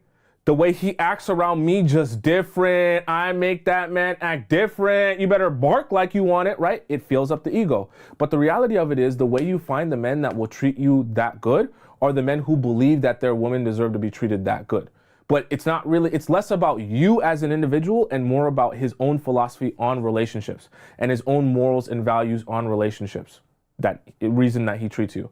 So it always starts with selection. So to answer your question, Bukin, the long way is no, you're not meant to be changing that. I get it, you have feelings for the man, so it's hard to accept that you're not meant to be changing that. You're meant to be observing this, okay? And if you observe it, that he's saying these things, then you have to be honest with yourself. The choice has to be to walk away. Because the more you try to fight it, the more frustrated you will become with trying to fight it, truthfully and honestly. Okay? Someone says, run, don't walk. Ball in his court. He will never get it together and come after if he's serious about you. In the meantime, fully move on. Flower says, in my opinion, guys choose their goals, dreams, behavior at a very young age. No changing them. He can change, but until he decides to, and very seldom that happens. Flower, I tell women all the time that ask me, because they're like, oh yeah, can guys change? You know, I don't want to say never or say something's impossible. People can change. Now, I'll be honest with you though, when it relates to men, the older a guy gets, the less likely he is to change. So for those of you, and this is why I say the advice that I give you guys also have to be able to apply it to your own specific situation. So when I'm describing things and I'm talking about dating and I'm talking about like, you know, college or university people dating, it's definitely going to change for you if you're watching and maybe you're in your 40s or your 50s and you're dating, because the men that you're meeting are in completely different stages of their life. The men that are, you know, 40s and 50 years old, even in their late 30s, how you meet them is 100% how they're gonna be. So don't even have a dream, a fantasy, even a flicker of a light switch of hope to think that you're going to meet older men and the older men are going to drastically. That does not happen. Don't even dream. Don't even dream. Okay. It's better for you to acknowledge what do you need, what is necessary for you to be present in a relationship. Then when you meet men, all you're doing is observing. Don't lie to yourself. Don't try to have hope that something will change. Just observe. Observe his behavior, observe his actions, observe his words, observe his treatment, his consistency, observe everything. And be honest with yourself about what the relationship actually is at that point. Because those men that are older, they aren't changing a damn thing. They might talk around the problem, they might say this, they might say that, they're not changing anything. Because a lot of them are already stuck in their ways, and the chances of them drastically making a 180-degree change, you know, by the time they're that age is just not, that's not realistic.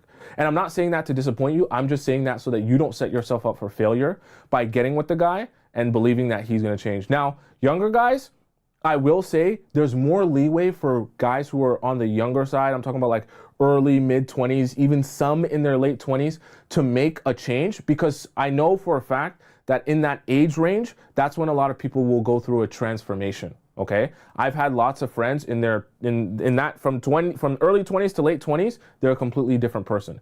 That is the only period where I'll say people can tend to make a huge 180-degree transformation, but that's not your responsibility. So even if you're in your 20s and you're meeting guys and you're feeling like, oh my God, maybe he's ready to make a huge transformation, you shouldn't be waiting on that. If that's going to determine your desire to be in a relationship with him, you should be saying, if he makes one, he'll make one, and then we can be together. If he doesn't, he doesn't. But I'm not going to wait around for that. Okay. Flower says, change is difficult and painful. Anyone can change, but a tiger doesn't change his stripes. Also, for a lot of times too, people have to go through something to even have a desire to change. Some people, you know, even if their life is in disarray, until they hit rock bottom, for some people, that's the only time they feel a need for a change to be made.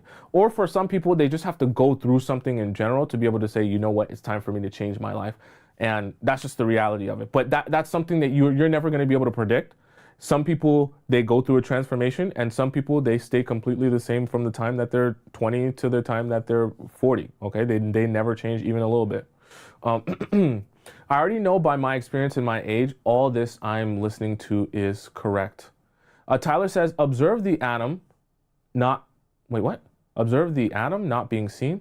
Although, oh, you're talking about like the double slit experiment in physics. Although we see them, they're not aware, so they're going to do what they want to do. I think that's a reference to the double slit experiment in physics, where when an atom is being observed, it changes what it does as opposed to not being observed.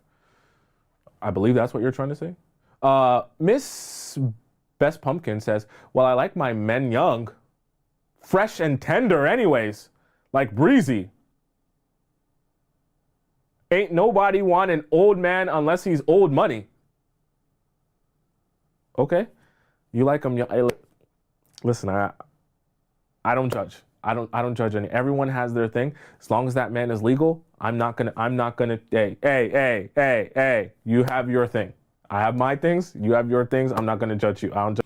So let me introduce this. So for our reaction segment here, I'm going to be reacting to a story time. This is a YouTube story time.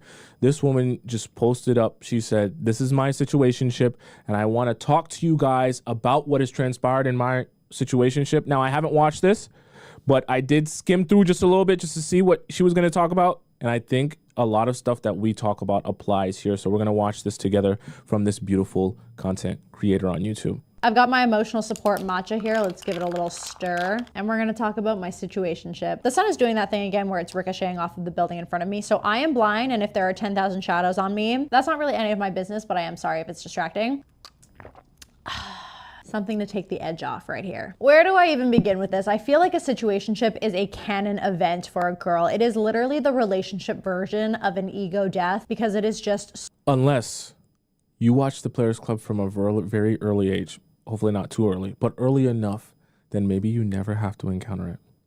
So humbling. And I almost came out of my dating saga unscathed by a situationship because I didn't have one until 2 years ago. And while I do admit it needed to happen in order to get me to where I am today, I'm not sure you could pay me enough money to go back and relive it. And that's not even because it was all that bad. It just sucks every last bit of energy you have from you. I always get nervous talking about things like this because I don't want the person I'm talking about to see this, but also whatever. It was 2 years ago.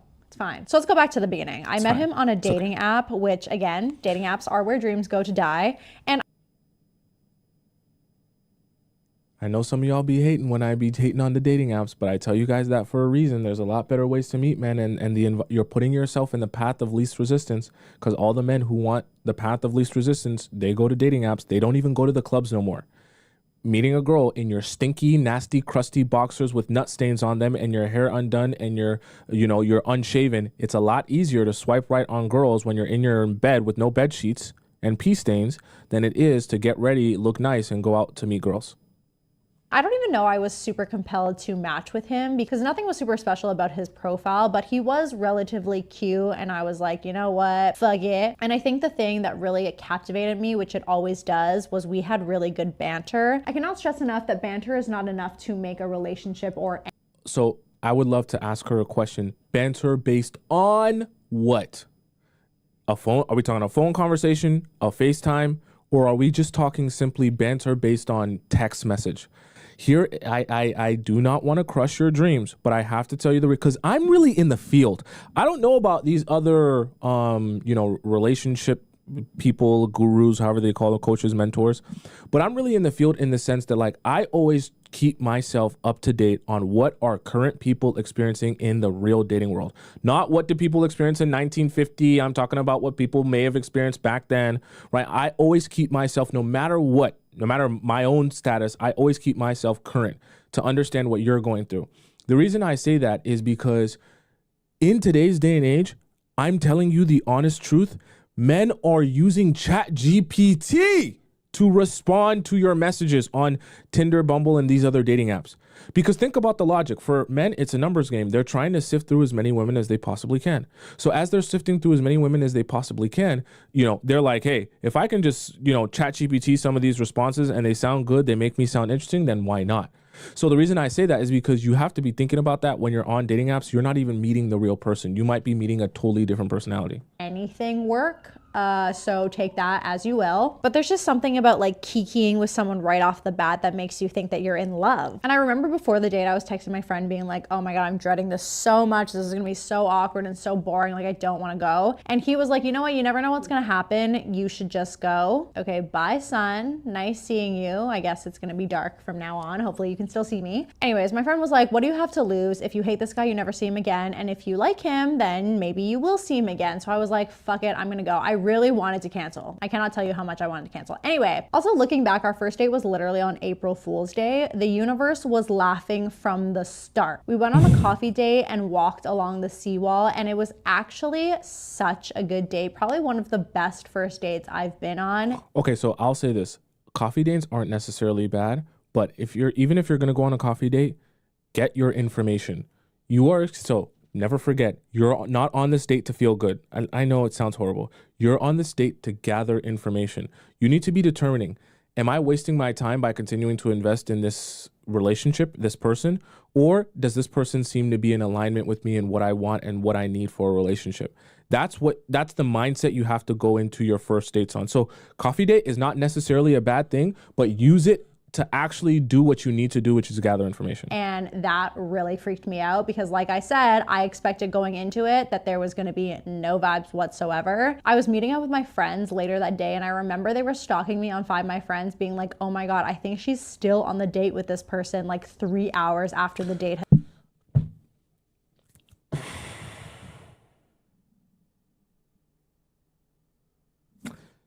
Marathon dates are a no-no. First date does not need to last more than 2 hours. Okay? That's always going to be a mistake. Never go on a marathon date. Remember, your goal, so let's say hypothetically the date goes really well for you. You also want him to feel like, yeah, I love the date so much that I want to go on another date. The longer you prolong the date, the easier it is for him to say, I don't need to see her for a while after. Because he's seen you so much and experienced so much of you, it's satisfying. Think about eating just a small portion of food and the fact that you'll be hungry again in an hour versus eating a huge portion of food to the point where you're so satiated that you're like, I literally don't need to eat for the rest of the day. 2 hour limit, especially for that first date, hard 2 hour limit. Started. They were blowing up my phone being like, either you've been kidnapped and you're dead on the street somewhere, or it's going really well. And I hate to admit, but it was going really well. We clicked immediately. Again, our banter and our conversation was so good. Even if it's going really well, still 2 hours max. And I left feeling really impressed by him because he was so interesting and very different in terms of his interests and the things that he had done in his life, like his experiences, than the people that I knew or the people that I had dated. So I was very intrigued. Of course, my friend was rubbing it in my face, being like, I told you so. And I was like, don't at me. Not long after that, we had our second day, our third day, etc. And we started hanging out probably a few times a week. We were spending a lot of time together. Now, I will note that I feel like the energy I brought into the beginning of this relationship was very much so I'm looking for something casual. My last video, I was kind of talking about I was in my single era. I wasn't looking for anything serious. Okay, this is very bad. This is very bad. This is very, very bad, okay? So if I was coaching her, these are the things that I would be pointing out, right? You also have to come in with your own mindset and set expectations of what you desire out of a situation. Okay, that's how you end up in situation purgatory as well. Because if you don't come in saying, my expectation is that I receive this out of this experience. Even if I'm going on a date, I'm dating for the purpose of eventually, becoming boyfriend or girlfriend to eventually getting married, right? That way, when you go into something, you know if you're on the right track or not. The problem with this and being like, I'm in my single area, but I want to enjoy myself, you don't have any way to gauge success. Do you get what I'm saying? If you don't have a way to gauge success, then you're aimless. You're just wandering around and you don't even know whether or not you're moving in the right direction because you don't know what your direction you're supposed to be in. And I still felt that way even after having a really good date with this guy. And I think that piece is really important because the energy you come in at the beginning is essentially what you're gonna get at the end. There's no one to blame but myself. I came in saying I wanted something casual and I left being like, wow, I can't believe he wanted something so casual. Like, hello, you asked for it yourself. The whole law of attraction thing, I completely believe in. If you are putting out that energy, that's what you're gonna get back, and you can't be upset when it ends up being exactly what you asked for, So this is the other thing that I find really fascinating about this, because what she's experiencing, I actually help a lot of women with. Oh, by the way, if you guys have a private question for me, feel free to ask it in the link in my description down there and just send it into me and I'll respond with a voice message. So here's the thing that I notice that I see a lot of other women doing as well. You have to also think about what is the end goal and the desired result, and what will be the consequences of that desired result. So what I mean by that is, hypothetically, if you were just having fun, just doing your thing in your single era, and you met a guy that you wanted to be casual with, ask yourself, so if things go well, and we're successful in having fun together, how long are we gonna go on having fun? Excuse me. And also think to yourself, what does having fun and enjoying myself really mean? From the standpoint of, once I'm enjoying myself so much that I love hanging out with this person, I love being around this person. I love sleeping with this person. I love everything about this person.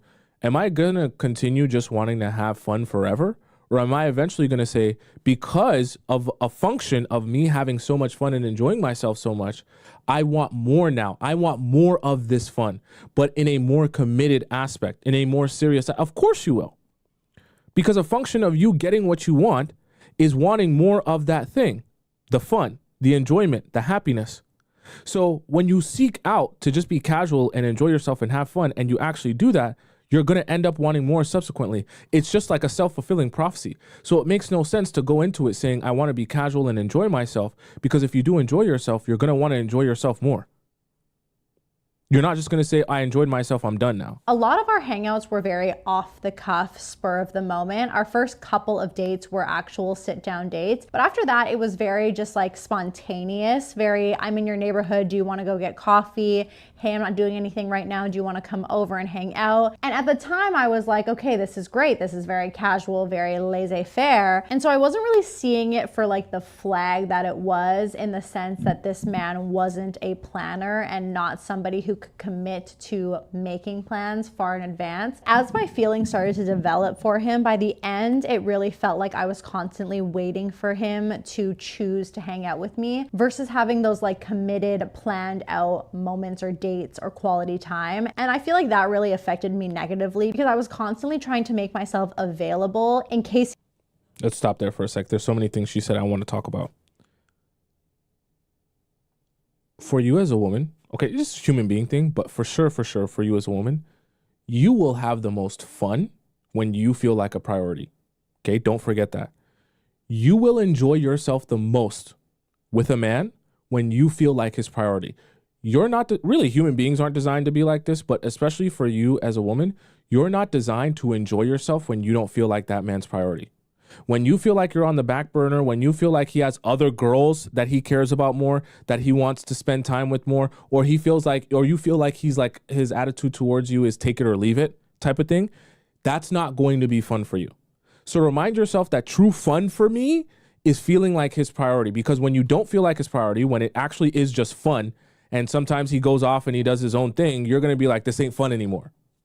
See how that works? He wanted to hang out with me. And as someone who likes to identify as a strong, independent woman, that really grinds my gears that I was doing that. I feel like the first signs of potential— You're a human. You have emotions, okay? That's fine. red flags were that he was the type of person that overcommitted in terms of what he would say and then fall through in terms of his actions. And that started kind of at the beginning, even in terms of the ways that he would describe himself. Now, I'm not saying he was an outright liar, but I do think he liked to fluff things up with his words or how he would describe things. And the reality of them was similar to what he said, but just like 1 degree less amazing, you know what I mean? Like, I remember he would tell me what his job was, but he was just telling me like the industry that he worked in, but his actual job was not what he said it was. And at the time, I feel like I remember gaslighting myself, being like, no, he did tell me that, but I don't actually think he did. You know what's crazy about it is I remember my dad asking me questions about him because I was telling him, oh, like I met this guy, I'm going on dates with this guy, here are some things about him. And my dad was asking like probing questions, I guess, being like, oh, okay, well, if he does this, like, what did he do for school, or like where does he work, and like all these things. And I couldn't answer them because I didn't really have that information. And at the time I was getting really defensive because I was like, Dad, what's with the detective work? Okay, like, how was you a detective? But I think what my dad was trying to decipher was like, are these things true? Like, it's sounding a little too good to be true. And so this is kind of I guess this is a psychology thing, because when you're in it, I think part of the magic of watching shows like this is it helps you be more aware that when you're actually in it, you're able to step outside of yourself, because this happens to a lot of people. When you're actually dating the person, you're hearing them say words, but the things that are going through your mind aren't really deciphering what those words mean. It's more like, huh, I really like this person. Huh, they look really cute today. Or them complimenting you and saying, you're so beautiful. I want you so bad. I desire you. That's why I say, as horrible as it sounds, don't go on your dates to enjoy yourself. Yes, have fun and like enjoy yourself generally, but I'm saying don't make that your sole goal. Like, I just want to go and I just want to feel good. I just want to feel something, feel positive vibes, energy. Don't, because then you'll get lost in it. Then when someone's actually giving you information, you won't be able to soak it in. That's why when she's talking to her dad, she's really thinking to herself, nah, I don't know those answers, but don't worry about those answers because the vibes are there. Was getting really defensive because I was like, why are you coming for this guy that like I kind of fancy and like have just started seeing? And also it's like not that deep. But if I were to really psychoanalyze myself, never ever say that. I don't even want to go on a rant. Do not ever say that to yourself. Don't say that to your friends. Life is that deep. Everything's that deep. You only have one life. It's that deep. Okay?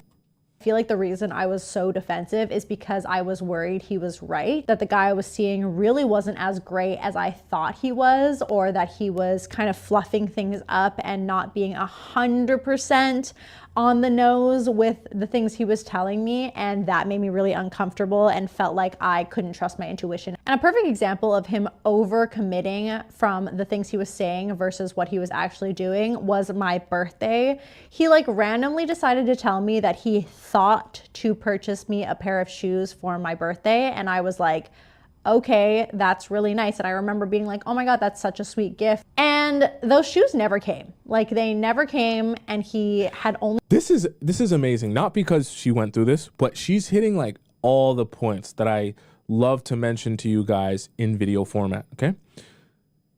This is another interesting psychological effect that I've noticed happens to women, even my own friends that are women that I talk to, right? They'll say things like, oh, well, I was talking to this guy and yeah, in their justification of the fact that he's a good person, they'll talk about things that he said he was going to do or wanted to do for her. And this is the craziest part. See, when you're a girl and you like a guy, you also have to understand it's naturally going to inspire your own biases. What I mean by that is, in this scenario, thinking about buying someone a pair of shoes is not buying them shoes. But sometimes, see, the way a guy will feed you the information, you'll actually psychologically feel like, oh my God, you'll get the same dopamine as if he bought you the shoes. When he describes to you in detail how he was like looking at these pair of shoes, maybe she loves green. It looks like she got her matcha, she got her sweatshirt. She's like, oh yeah, I saw these green pair of Nikes and I knew these would be perfect for you because you love green, and I knew it would go great with your green sweater and your green matcha, green Nikes, everything green for you. And I just saw you in those. And the way he can describe it might feel like, oh my God, like he really got those for me. Like that's really like my gift. Like, oh my God, look how much he cares about me. But he never did. He's just talking about it. Some guys will do this, but they'll talk about they're about to do something for you, or they want to do something for you. You know what I mean? In the future, eventually, but they don't actually do it. Ever said like, I thought about getting these shoes for you. Paint me fucking confused, because why would you openly disclose that you thought about getting something and then never did? And the thing is, we weren't dating, so I was like very much in the hope, gives you hope that, oh my God, like it's almost like he did it. It's almost like he cares. Vein of like, you do not have to get me a gift. So it was even stranger that he would openly say that he thought about getting me a gift, which was already unexpected, and then didn't follow through with that. Just don't say anything. I never expected it anyway. I literally told you, don't get me a gift. I didn't want to make it a big deal, like nothing. It just like honestly boggles my mind. I'm like, why tell me you wanted to get me something that you didn't get me? Like my brain hurts. It's like that freaking math meme, the like equation meme. That's how I felt. But at the same time, I like felt compelled to thank it. Like, thank you for your thoughts. Anyways, so there were just like little things like that, which I should have held on to a little bit more dearly in terms of like flags. But at the same time, I feel like because I had convinced myself this was just going to be something casual, that I didn't need to really like over psychoanalyze anything or like invest in anything until I get basically a hey girly text from my friend. And she was like, hey, I don't know how to tell you this, but the guy you're seeing is still active on the dating apps and just like matched with somebody that I know. She was like, I don't know if you're... This is such an interesting dichotomy about dating apps. Because same thing that'll make you laugh and make you cry. When you meet a guy on the dating app, how do you tell the guy that you met on a dating app that you don't want him to be on a dating app?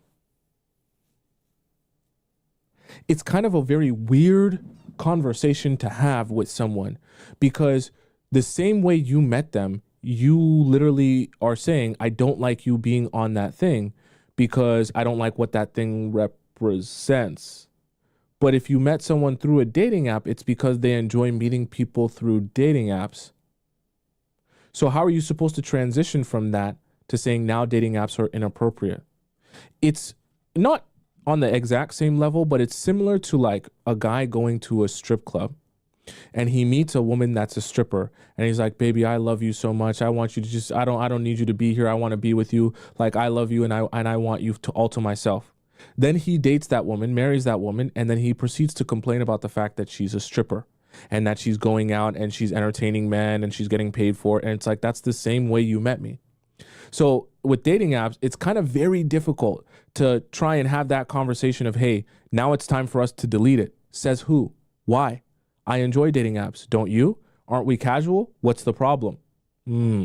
Now you're between a rock and a hard place. Exclusive or whatnot, but you've been hanging out a lot. I know you are starting to like him. And from what you've told me, he seems to be in the vein of telling you that he very much likes you. He's very invested in you. And that's what I felt as well. I didn't feel like we had to have the exclusivity talk, because the way he was talking to me and the things that he was saying to me were very much like, I don't have the apps anymore. Like, I was just going to say, Emmy says he told me he deactivated his account though.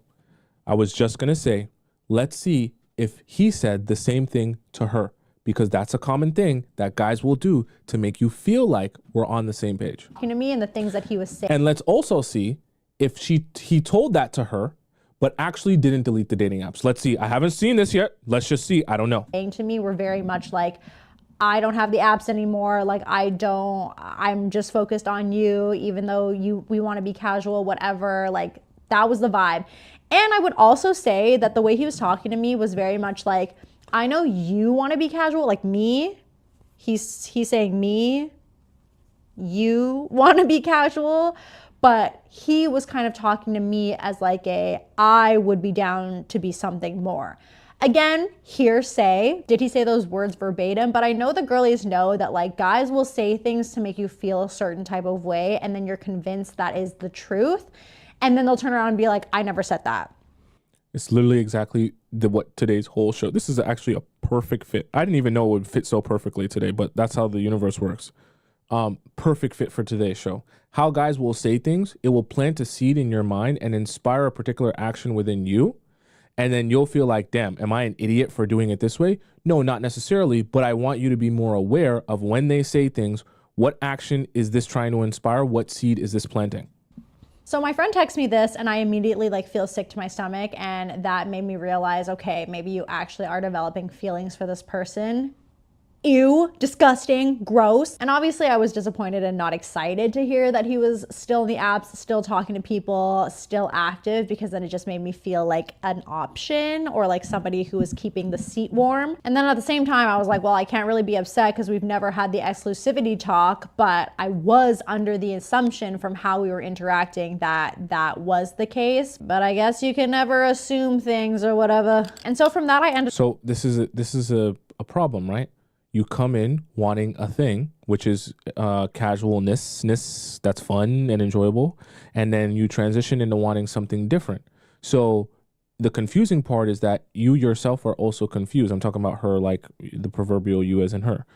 You are also confused because your unsureness or uncertainty of what you want also translates to your own relationship, because you don't know what it is you're expecting here. Ended up deciding, you know what, I'm gonna have a sit down conversation with him and I'm gonna tell him I know that he's still on the apps and that I would like to have the exclusivity talk, because I'm now in a place where I do want to be working towards something. I do have feelings for him, and just to like gauge how he was feeling. I do want to. I'm so curious to see what his response to having the app talk is. I'm so glad to hear this. Make a video at some point kind of like talking through the exclusivity talk and what I think the best way to go about it is, because I've had this talk a couple times, so not a newbie over here. Anyways, the conversation went really well and he was like, listen, The only reason I was still looking is because I was under the impression that you wanted to keep things really casual between us. If I had it my way, like, you would be my girlfriend. That's what he said to me, okay? He verbatim said, like, oh, I want you to be my girlfriend. I thought you wanted to keep things really casual, and that's why. And I was like, that's totally fair, because I did say that. And how was he supposed to know that my feelings? So this for sure means that he's going to delete the apps, right? For sure. Because it's not even him that, he don't even want the app. The apps is really in the way of them being together. Like we just talked about, like for point number 12, a roadblock. The apps are the roadblock. He only has the apps because he thought she wanted to be casual. So for sure, he deletes the apps immediately after this conversation, right? For sure. Had changed throughout the couple of months that we have been seeing each other. So it was a really good conversation. I felt really reaffirmed after that. And at least I was like, okay, we're making moves, but not yet like fully committing to each other, because I wasn't ready to do that either. It was still very soon. I was still a little bit like fresh out of my breakup and still in my single era. So I left that conversation feeling happy. Once again, internal confusion will manifest itself in the relationship. She just finished saying, I was upset about the idea that he had the dating apps on. Now the next sentence is, I was still very much in my single girl era.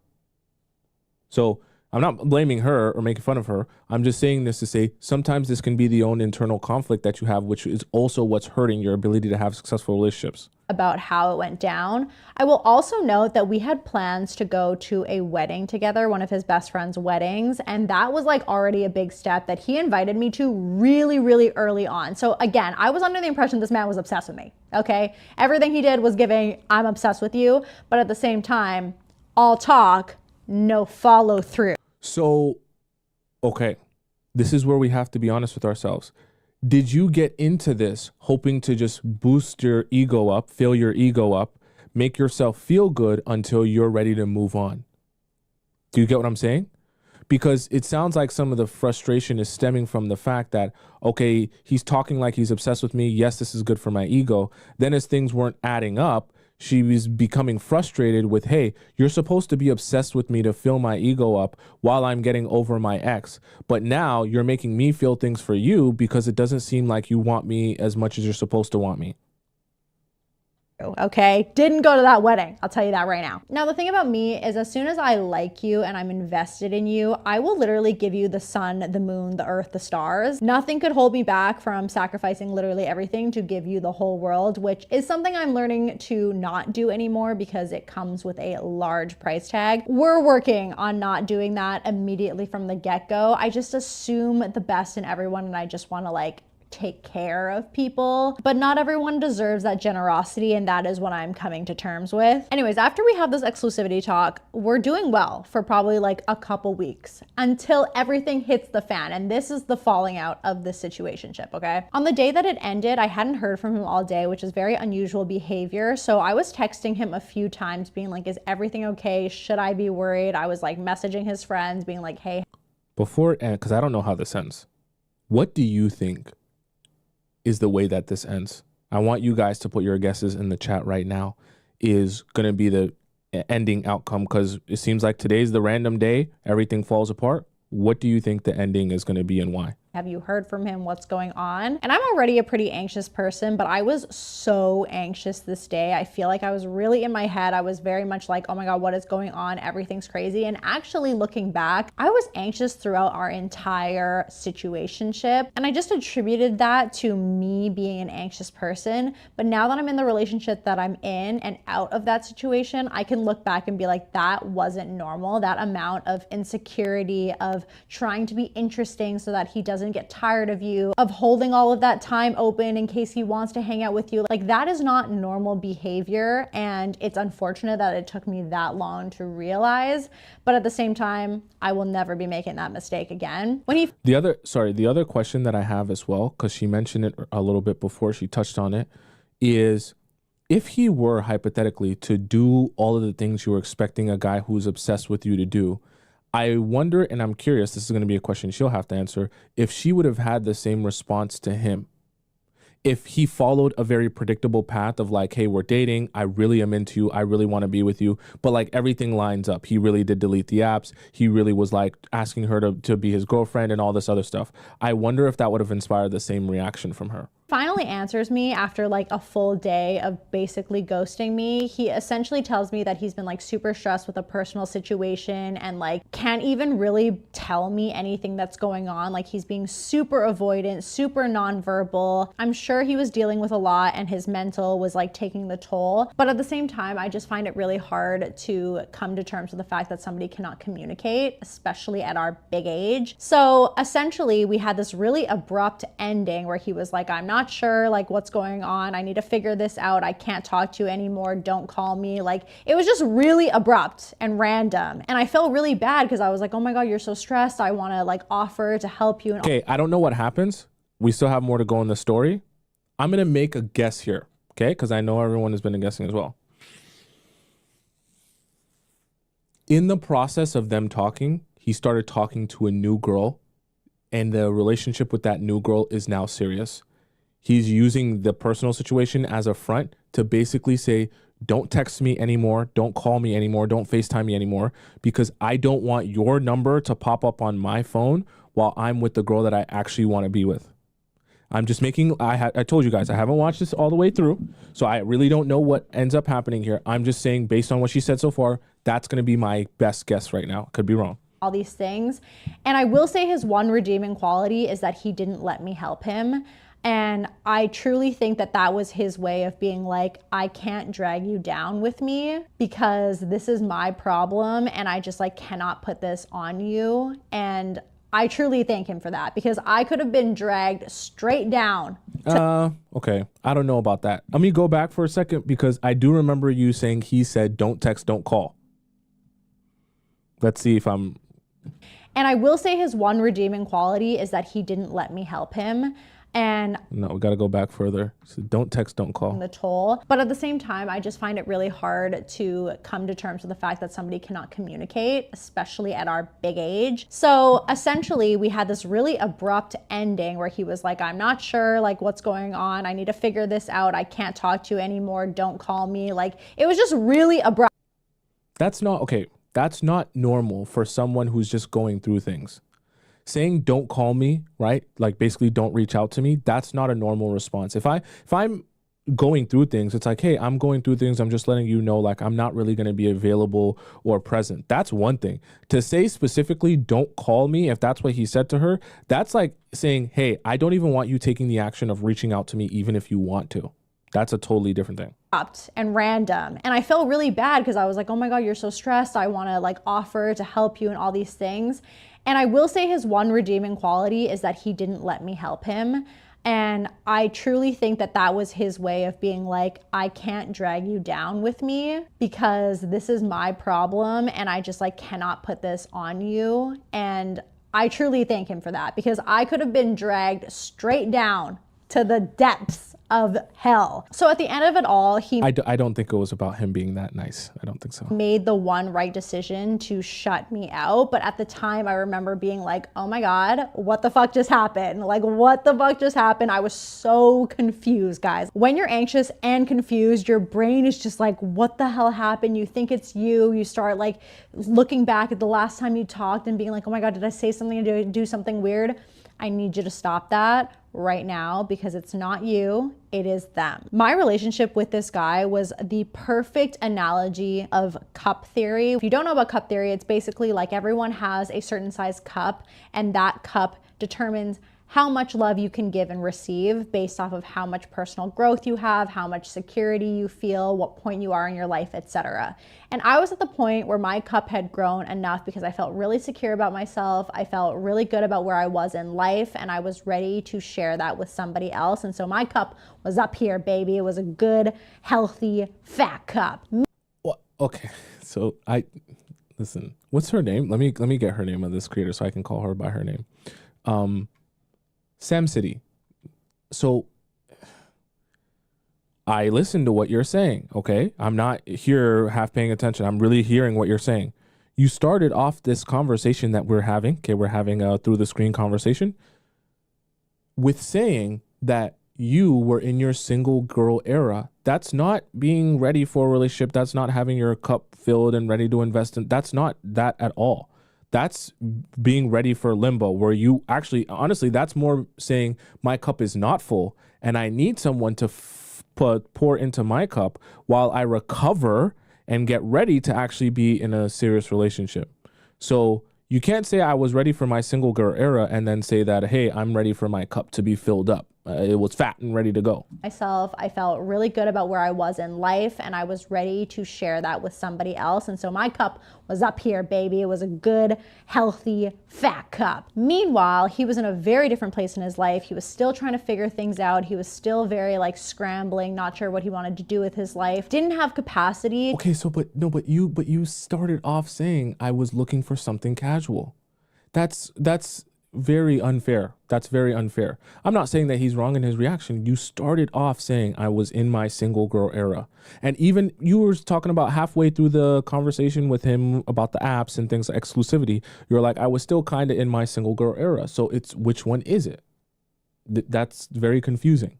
To pour into my cup, let alone be able to carry the amount that I was pouring from my cup. So the analogy is that if he had a small cup, he's giving me everything he has, but it's filling my cup like this much. I'm giving him everything I have and I'm absolutely drowning him. And that is exactly the situation that happened. I feel like half the reason why me and my current boyfriend work out so perfectly is because our cup size is the same. We are pouring into each other as much as we are receiving from the other person. And when things line up like that, it is so beautiful, so magical. And when they don't line up like that, it is so destructive, so disheartening, and so anxiety inducing. I can't even describe it. I feel like the weight that situationship had on my brain at all times. I was never not thinking about it. I was wondering when he was going to text me next, wondering what our future would look like. It was just crammed into my head at all times. I couldn't focus on anything else. It had honestly just taken over my life, and in such a short amount of time. And I feel like I was using his attention as validation for myself. So when he wasn't giving me attention or wasn't giving me what I expected, I was feeling shittier and shittier and shittier about myself. And that is never how you should feel in a partnership or in any sort of relationship that you have. And the universe was absolutely. So once again, the real fun then, right? When we're describing what fun is supposed to feel like, real fun is feeling like someone's priority, which is what I always have to remind when I'm helping women and coaching them. You don't actually enjoy yourself until you feel like that man's priority. So anything that's building a situation in which you're just a casual is not going to be fun for long, because eventually, if he's actually abiding by those rules, you will take the back seat to someone or something else, at which point you'll be offended and upset because you don't really want to just have fun. You want to feel like his number one priority. That's what you really want. Telling me this is not the situation for you. You need to get out while you can. He was giving me all of the signs I needed to not pursue things. My ego and my pride just didn't want to let it go, which is why I genuinely believe situationships are an ego death, because you have to let all of that shit go. And the kicker is that his best friend was actually the one to tell me, like, you need to walk away, Sam. You're too good for him. And I've never had somebody's best friend who has never met me, doesn't know me, doesn't owe me anything, tell me that. You better take that and run. I was like, you know what? I'm out of there. Like, you don't gotta tell me twice. Like, say less. As soon as he said that, I was like, I woke up. I snapped out of it. The spell was gone, and I was like, what am I doing? Like, what am I doing? Why am I devoting everything to this basically stranger who's making me feel so anxious with his avoidant attachment style? Honestly, the story is sometimes hard for me to talk about because it's really hard to articulate how much of a hold it had on my mental and how much I genuinely was so worried about this person and how I really wanted to help this person. But this person was in no place to be helped. Help him do what? And me contributing to that was not going to help either of us. It was just going to drag us both down. And what's funny is at the very beginning, one of our first conversations was that every time he dated someone or had like a casual fling with someone, they ended up finding the love of their lives and like getting married right after him. And at the time that he told me that, I was just kind of like laughing it off, thinking that was like a funny coincidence. But super shortly after him, I met my now boyfriend, and we are 100% endgame, moved in together. He is my husband. So it's crazy to think that like at least 3 people that he has dated have ended up finding the love of their life right after dating him. There's something crazy going on, okay? Something crazy. It's also okay. So let me point out a couple of things here that I don't think she maybe she's aware of it now, or maybe she just didn't mention it in this video. She entered this situationship unsure of what she wanted out of a relationship because she was still in her single girl era. Yes, there are some factors that are external outside of her, but if we really think about one of the biggest changes within her, at least internally, she went into the situationship feeling like, I want to be in my hot girl era, I want casual. And that's exactly what she got, exactly what she received. The universe granted her her wish, right? That's also the energy that she was putting out. The only difference between internal her then and now is she ended up, after going through this whole situation with this guy, going into her next situation with her now boyfriend, being sure that she's ready to be in a relationship because of what had transpired previously. So now she's properly able to gauge success. She's also properly able to go into her new relationship, or start it off on the right foot, because she understands, I'm aiming for this particular goal. So anything that doesn't get me in the direction of that particular goal is a failure. Or having an understanding of her broader goals helps her generate individual short-term goals. And I know that sounds very weird because you're like, wait, am I supposed to be the leader in the relationship? No, you're not supposed to be the leader in the relationship or the driver of the relationship, but your understanding of what your overarching goal is will also help you act and respond the right way, that your standards and your expectations are in the same realm as your goals. I know it sounds very abstract, but that's how it's supposed to be. It's so wild thinking about the fact that this was like a 4-month little blip, and yet it had such a big impact on the rest of my life. I remember feeling so down in the dumps after things had ended with him. It honestly almost felt harder to deal with than my 3-year-long breakup, which is probably attributed to a couple things. Number one, I feel like because it was so short, you weren't able to like fully see anything through. So it almost felt like we were giving up before we had really gotten into the meat of it. And number two, because of the condensed timeline, you're almost going from like honeymoon phase to heartbreak. So it's just like a very steep decline versus like a longer relationship. You kind of start up here and slowly make your way down here. So by the time you get down here, it feels a lot less jarring and a lot less abrupt. And despite it being super abrupt and feeling like we didn't have much closure, I feel like the nail in the coffin that ended up giving me a lot of closure was a couple months later, when I had just started seeing my now boyfriend. I ran into my situationship, and I remember all of that anxiety came bubbling right back up the moment I laid eyes. What? Maybe I didn't hear that right. Let me rewind. Sometimes my ears are a little stuffy. These AirPods get earwax in them. The coffin that ended up giving me a lot of closure was a couple months later, when I had just started seeing my now boyfriend. I ran into my situationship, and I remember all of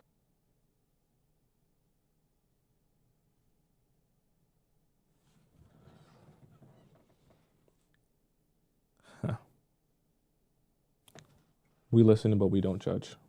that anxiety came bubbling right back up the moment I laid eyes on him.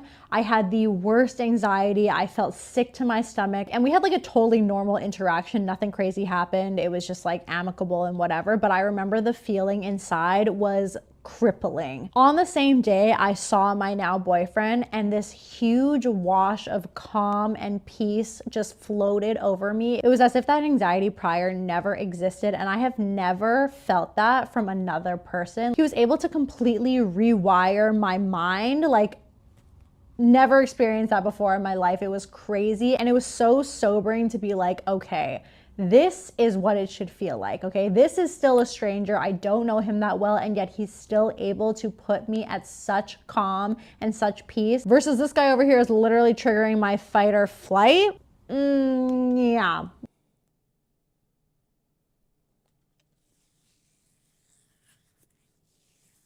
Me and you were friends, okay? We'll pretend like we're friends, even though you don't know me. Sam, here's the other thing. Okay, and I want you guys to all pay attention, because this is not about Sam or we all make mistakes. Guy make mistakes too. What we're not acknowledging, because part of dating is also acknowledging what things do I need to work on and being self-aware, because you're never really going to see the desired result if you also don't take charge of your own life, your own actions, and your own self-sabotaging ways, right? I've had to deal with them too in order to have better relationships. one of the things that I think she's not touching on here is what I feel is pretty clear and obvious, is that if the men that she's with is, or at least in this stage that she was at the time, are showing her the proper amounts of love, care, and maybe even a little bit of obsession, she's like, oh no, that's too much. Like I'd rather, she seems to be more comfortable in a place where the guy kind of doesn't like her, that she can be in fight or flight mode, that she can be in like the mode where she's like, do you like me or do you not? Rather than being with the guy who brings her comfort. Because it's funny that she mentioned this at the end, because I was saying this throughout the middle of her explanation. I wonder if situationship guy would have shown her the obsession that she thought was present the entire time and never made her question it at all and been like super on point with everything. I wonder if she would have ever cared enough to fall into this like spiral of like, hey, do you like me? What's going on with this and what's going on with that? I wonder, and it's making me feel like it's true, if her response in her, single girl era would have been, yeah, you're obsessed with me. Yeah, I'm a baddie, but I also don't really like you that much. But yeah, keep being obsessed with me because it helps me remember that I'm such a baddie. And it makes me feel like that because her now boyfriend, she ran back to the situationship. But for what purpose? She just finished saying that when his best friend told me, yeah, you should probably get out of that. Yeah, it's not good for you. That was her wake-up call. So how do you have a wake-up call, be with someone who loves you properly, consistently, and then go back to the situationship? Unless you're having your own internal issue with receiving other people's love, first of all, but also, when a guy actually does show you those feelings, like he wants you and he really wants to be consistent with you, it's not exciting or thrilling enough as opposed to the guy who doesn't. I know some women who are like that. It's becoming a lot more clear. Honestly, I'm exhausted from telling that story. Even just reliving it in my brain drains me, but it taught me so much about myself in a small amount of time, and it forced me to be really uncomfortable in walking away from something that I knew wasn't good for me, but I really wanted to make work, which I think was like the final boss of what I needed to learn before entering a really healthy long-term relationship. Someone said, I think she said she ran into him. Let me see. Let me get it clear because I just went on a whole rant. I want to make sure. Okay, this is what it should feel like. Okay.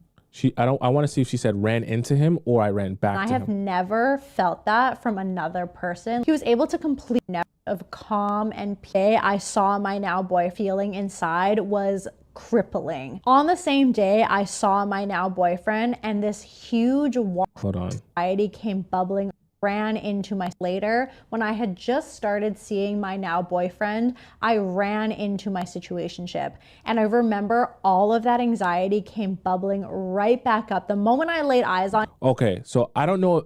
It sounds like she's saying ran into him, like maybe she just like bumped into him at the mall or something. If that's the case, then that's fine. That at least is better than running back to him. When she said ran into him, I thought she meant ran back into the situation. So I don't know. It could honestly be either or.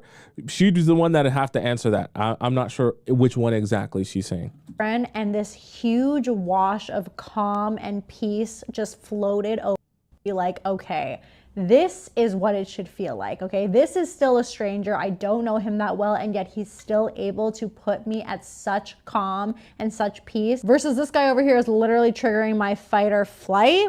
Yeah, it's becoming a lot more clear. Honestly, I'm exhausted from telling that story. Even just reliving it in my brain drains me, but it taught me so much about myself in a small amount of time, and it forced me to be really uncomfortable in walking away from something that I knew wasn't good for me, but I really wanted to make work, which I think was like the final boss of what I needed to learn before entering a really healthy long-term relationship. So all to say, it was an experience that needed to happen. I learned a lot from it. I hope that that person is doing well, not in my life, and ultimately it led me to where I am today, which I could not be more grateful for. So yeah, I would do it again just to get to where I am right now. That story kind of brings me to the end of my single era. We will start talking about my current relationship, how we met, all the things I needed, non-negotiables going into my next relationship. That is all to come in episodes to come. So if you're interested in hearing more about that, please feel free. We might have to go ahead and see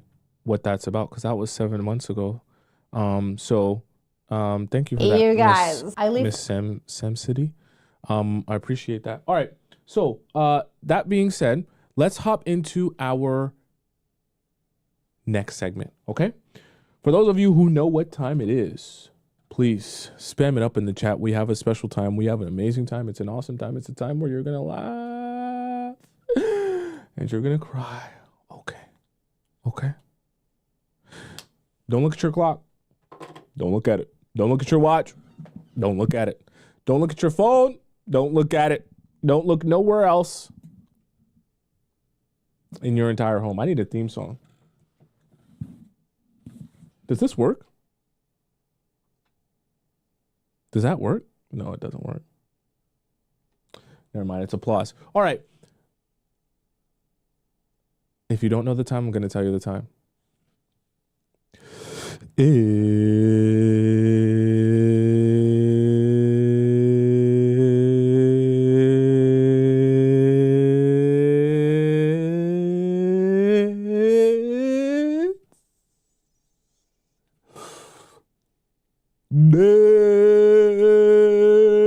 Discord time.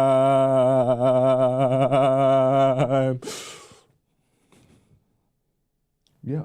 Okay, so let's hop into our Discord segment of the show, where all the amazing members of our Players Club Discord community get an opportunity to ask me a question about their situationship or their relationship, and I answer it live on the show. Now, the way that this works is, if you're watching this on Twitch or you're watching this on YouTube, you go into the link in my description. If you're watching this on YouTube, if you're watching this on Twitch, I believe it's in the link in my About section. And you click where it says Players Club Discord. And then you can drop your question into our relationship advice forum and I'll answer it on the show. Now, obviously, damn, we got screenshots too. Obviously, it's a first come, first serve forum in the free section. So there are quite a few questions that I still have to get to, even though these ones that are not highlighted, I have to get to because they're so old that it just became grayed out, but I still have to answer them.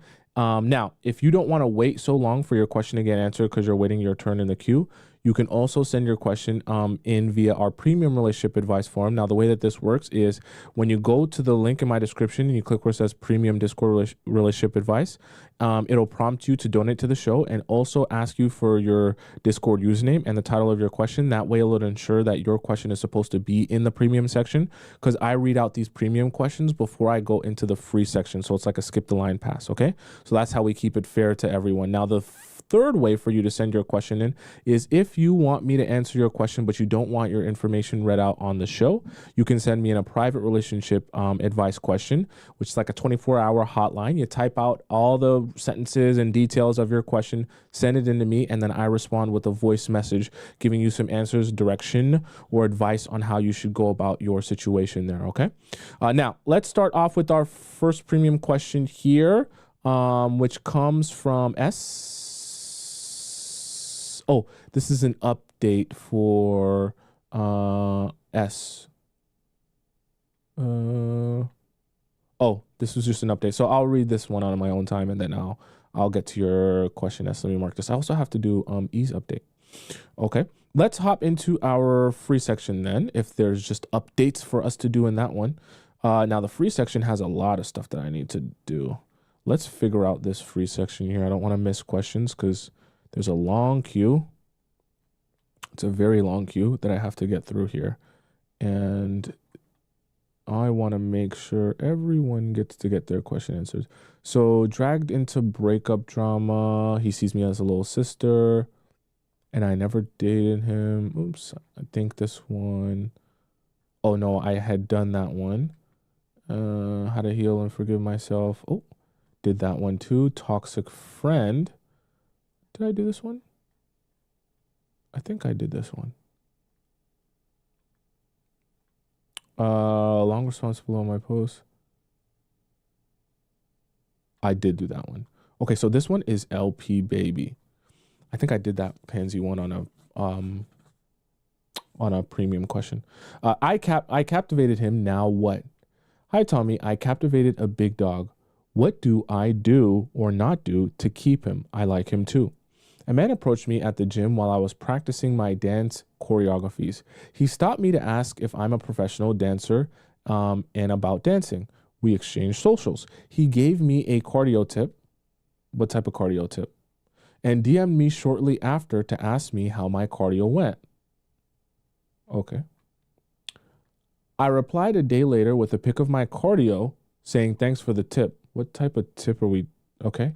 I stopped going to the gym a few days ago, and he DM'd me when am I going to the gym, because he offered to help me with my workouts, which we did the following week on Sunday.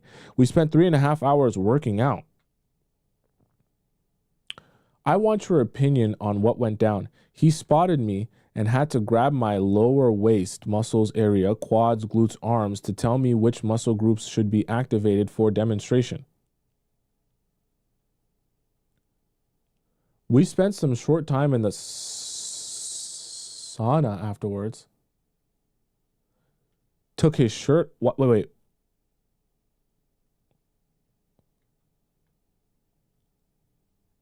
I think I read this one, but also, what the hell is going on? Wait, did I read this one? Hold on, oh yeah, I did do this one. Cause I'm having flashbacks. I'm like, what the hell? Sorry, chat. If you guys want to read that one, you should read that one. That one's a doozy, okay? Sorry, I told you guys, this is like out of order. I swear, chat. Okay, so we did LP babies when I captivated him. Now what? Sorry, let me try and get myself in order here. Self-mastery, pun intended. What the hell? Where did that one go?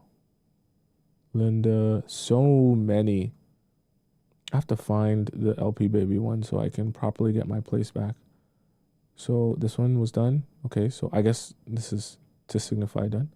What the hell? What just happened? Gina deleted her message. Okay, detaching. This should be one that I haven't done.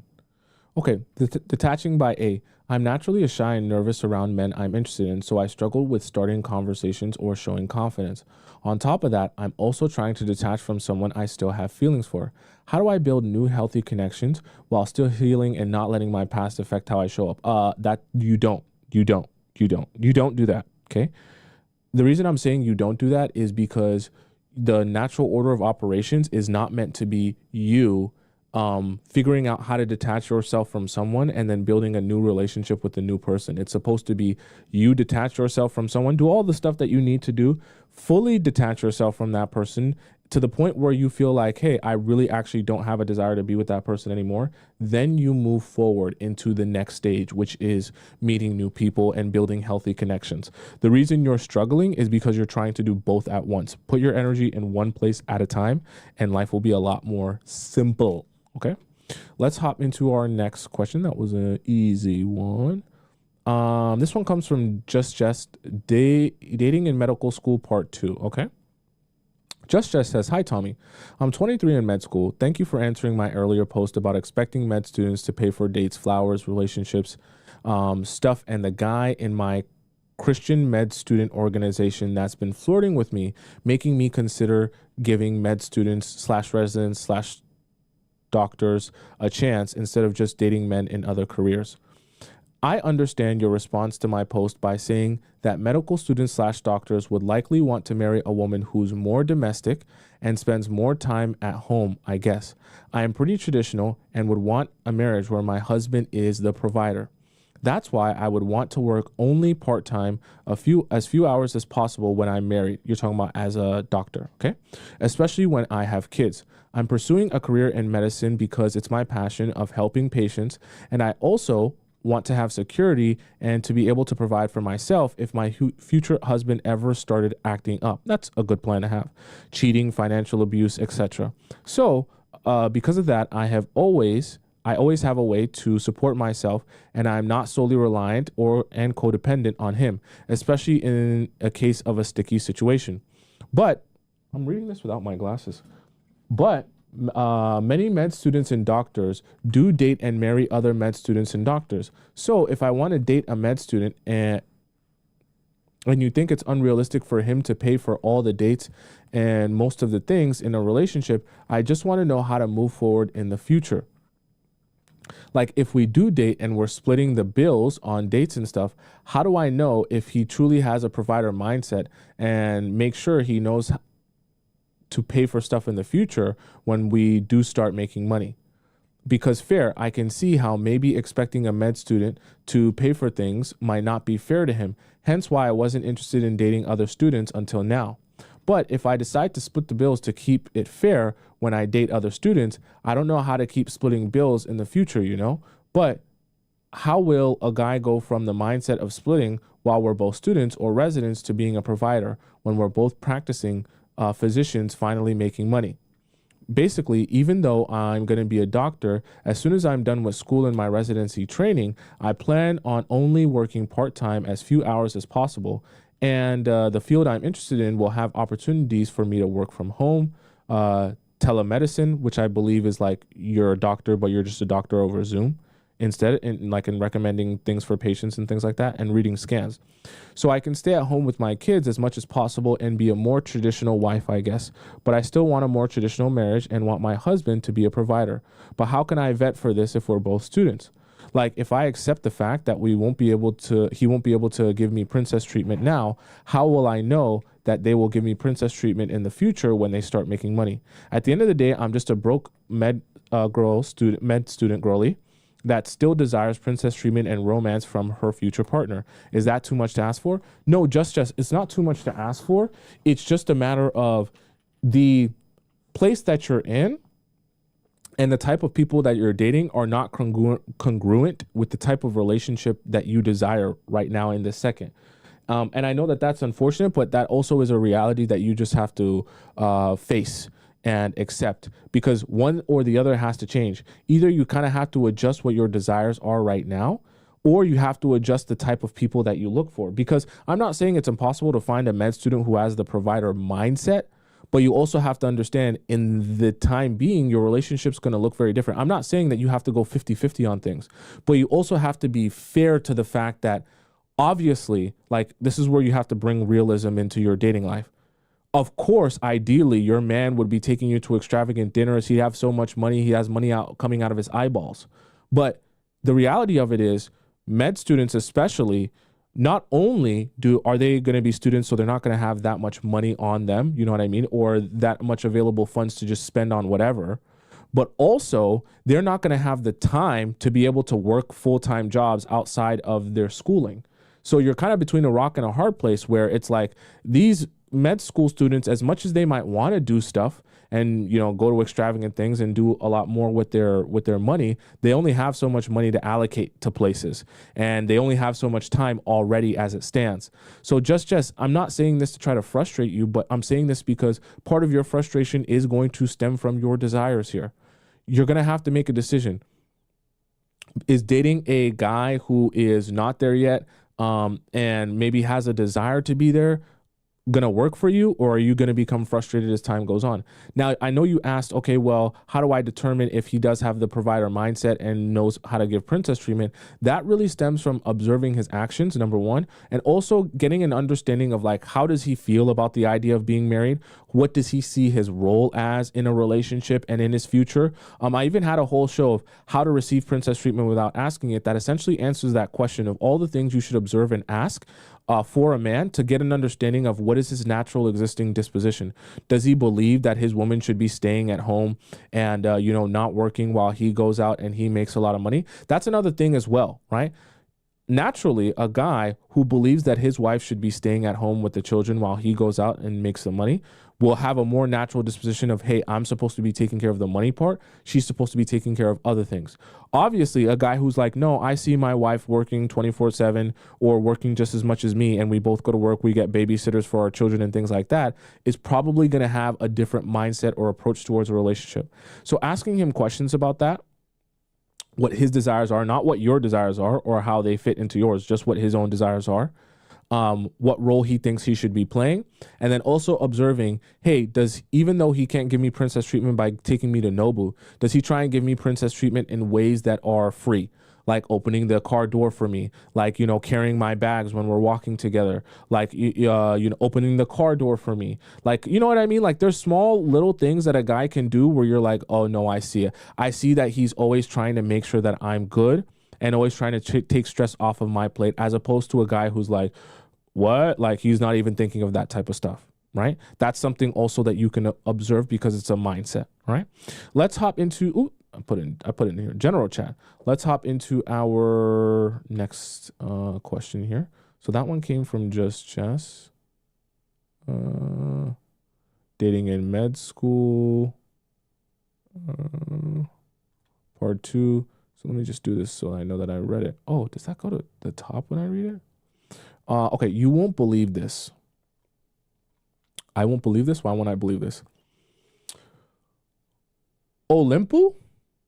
Okay, Olympus. You won't believe this. My boyfriend wants to take his ex to a festival one day and take me another day because they talked about going together while we broke up. But now that we're getting back together, he still wants to do this.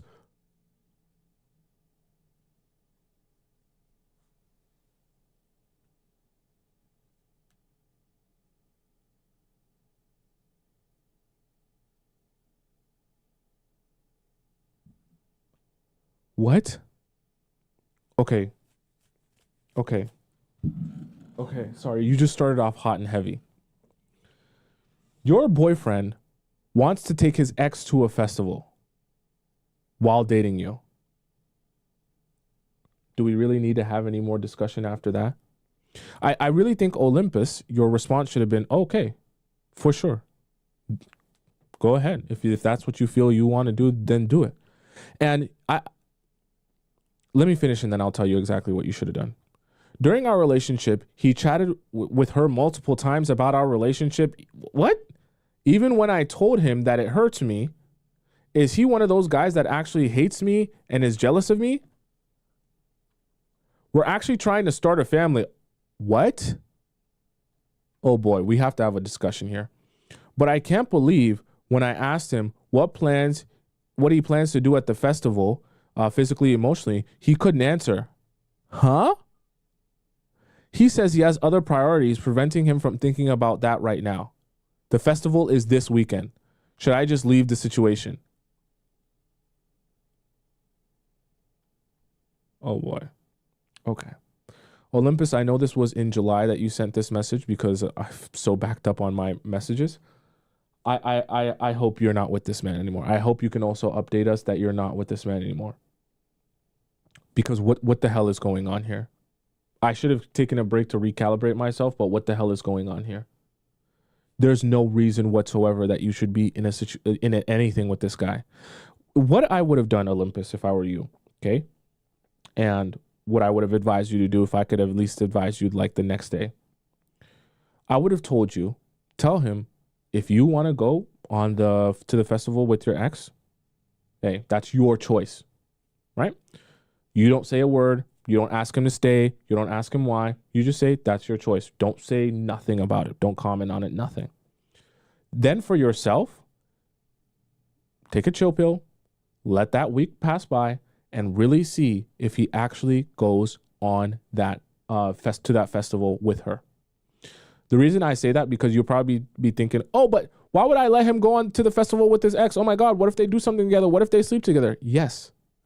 I'm hoping that transpires. I'm hoping that he ends up going with her. Why? Because I want you to see for yourself what he would rather do. Olympus, don't make the mistake that a lot of other women will make, which is trying to control a man and convince him to do what you want him to do. You'll only end up more frustrated. The best way for you to go about it is to say, you know what? Let's see what he decides to do. Because he's a grown individual capable of making his own choices, and I'll never be able to control another human being. So at least when he goes to that festival with that ex and they sleep together, whatever they do, as soon as he goes to that festival, I know our relationship is completely done. There's no debating in my mind. There's no thinking, oh my gosh, he was only thinking about it, but he didn't follow through with it. I am now 100% sure that the guy I thought I was supposed to be with is not my guy, because I know the guy that I'm supposed to be with would never in a million years do that to me. That sometimes you have to let people follow through with it so that you can have the comfort in knowing when I leave this person, I know I left the person for the right reason, if that makes any sense. So I hope that's what you ended up doing, Mrs. Olympus. Let's go on here into our next one. So this one, that was Olympus. And then we have, okay, so this one comes from boyfriend never watches my reels. Interesting. These are very interesting. Boyfriend never watches my reels. We've had arguments about this too. I'm sorry, my way of showing love is sending reels. It's like when I send one, I mean, I thought of you. How could you ignore that? I'm tired of asking. I've asked like 10 times. Like you've asked him to watch your reels 10 times. Why doesn't he watch them? And when I say fine, I won't send them, he says, no, please send them. I promise I'll watch. Then he doesn't even watch till I remind him again. He's lucky I'm not sending them to another man unless he effing wants me to. Also, he does text me like that all the time, and he does text me all the time, and we FaceTime every evening. We've been together 3 years long distance and meet every other month for a few days. Okay. I don't think him sending you memes or not is really a big deal. Okay, not as big deal as you're imagining it is. Okay, I think it's fine if he doesn't send you reels or watch your reels, because you're not going to be in a relationship with the best reel sender or receiver. Okay, you're meant to be in a relationship with the guy who treats you the best in real life. Now, I don't know, you haven't made really a comment about how well he treats you in real life. If that's a non-issue, then I don't think you have real issues. Now, if you're saying that he doesn't watch your reels and he also doesn't treat you well in real life, now we have a problem. But him not watching your reels is, I promise you, it's the least of your worries. In fact, if he's not watching your reels because he's not on Instagram that much, that's actually a good thing, because you don't even need a man who's on Instagram 24/7 looking at all the reels while he's also looking at all the IG models. Okay, you don't even need that. Trust me. Let's hop into our next one here. Boyfriend never watched my... Okay, is he cheating if...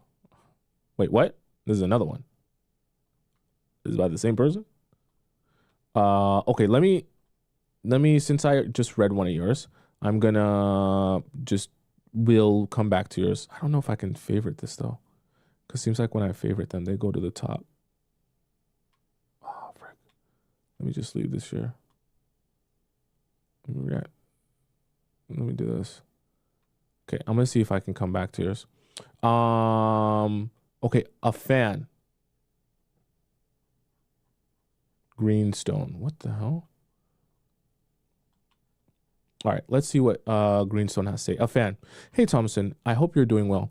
I'm 21, wondering about my situation with another 21-year-old man. We are both Muslim, and we are in the same college going through the same program. He shares all my lectures. I am sure you know, but in our religion, we are not supposed to date with no intention of marriage. You're not even supposed to really be dating at all. There's no boyfriend and girlfriend in Islam, but yeah. I am using the term date here liberally, but it is quite different, as in we do not touch, we do not get intimate. It's more of a courting procedure. Anyways, this guy is from the same country as I am, and he is very respectful and sweet. I also later found out we grew up in the same country, different from the country we were born in. It was very clear that we shared values and beliefs. I did not think of it much, but we started interacting more because we got into group projects, so we worked together. I am at the top of my class. He asked me once about the course schedule. It was chill and everything was good until he started this weird habit of liking my messages. Every time I would send something on our university group that was helpful, he would like it, and if it was funny, he would react with a laughing emoji. This went on for about 8 months, almost 2 semesters, and he would not miss a beat. This happened to every message, and if I asked for help on the university chat group or any course chat group, he would be the first one there and reply. We had not conversed at this point because we did not have a reason to. It would just be whenever he reached out. I almost never reached out because I'm scared of giving a guy the wrong idea. My friends told me it was clear he liked me, but I did not really believe it. I thought he would be more forward, but I guess everyone knew I did not date casually, and perhaps he thought I was out of his league. I'm pretty smart, fit, tall. He was almost my height, which might have made him insecure because I know guys care about that, even though I really do not. He had some strong boundaries. Anyways, a few months later, a mini earthquake occurs in our city, and it was not dangerous or anything. In fact, there were no casualties, but he did something he never did or has never done. He checked up on me. He asked me if I was all right. I said I was, and I asked him back how he was. Now, mind you, I did not know about the earthquake until my family called me. They were in another country. I study abroad. It was a bit strange for him to do, especially since we were not close. To admit to you, Tomisin, throughout these months, I kind of went through a roller coaster because I had never dated, never experienced any attention from a guy. In the end, I sent him a message telling him, I've noticed your mild advances and I may have understood them wrong, but if you fancy me, please do tell me. And if not, kindly stop reaching out every message with a heart emoji, as it has made me uncomfortable. People have started teasing me about it because almost all my friends have noticed this pattern. I did not tell him that though. I told him I appreciate the honesty, and I told him I'm not pressuring him to do anything. Well, it's kind of pressure when you confront him about it, but yeah, basically saying that I do not want to continue these games. Anyways, the message was quite the shock to his system because when he usually would reply 10 to 15 minutes after I send a message, he waited a whole 36 hours this time. I kind of got worried something had happened to him because it did not show me if he has been live or not. I think he meant to like online. Anyways, he replies back with an ambiguous message. I made it clear to him that if I had understood him wrong, to tell me if I was, and he did not. He prefaced by saying he respects me more now. He said he thinks of me as a precious friend. He hopes that this friendship could continue, and he apologizes for reacting to my messages, then finishes it with I hope you understood me by what I meant. I did not. I did not push, though, for more answers because it became clear that he was not ready to be honest. I said, thank you for your reply. It was a relief, and good luck with everything. That's what you said. Let me see here. So I want to get to your actual question. I forgot to point out that since I was at the top of my class, every guy that I interacted with I would help him do with work or homework. Nothing wrong with that. I love helping people. But the strange thing was that he never did that. Even though he was not a very book smart and his grades were average at best, he instead was always the one willing to help me, like I said.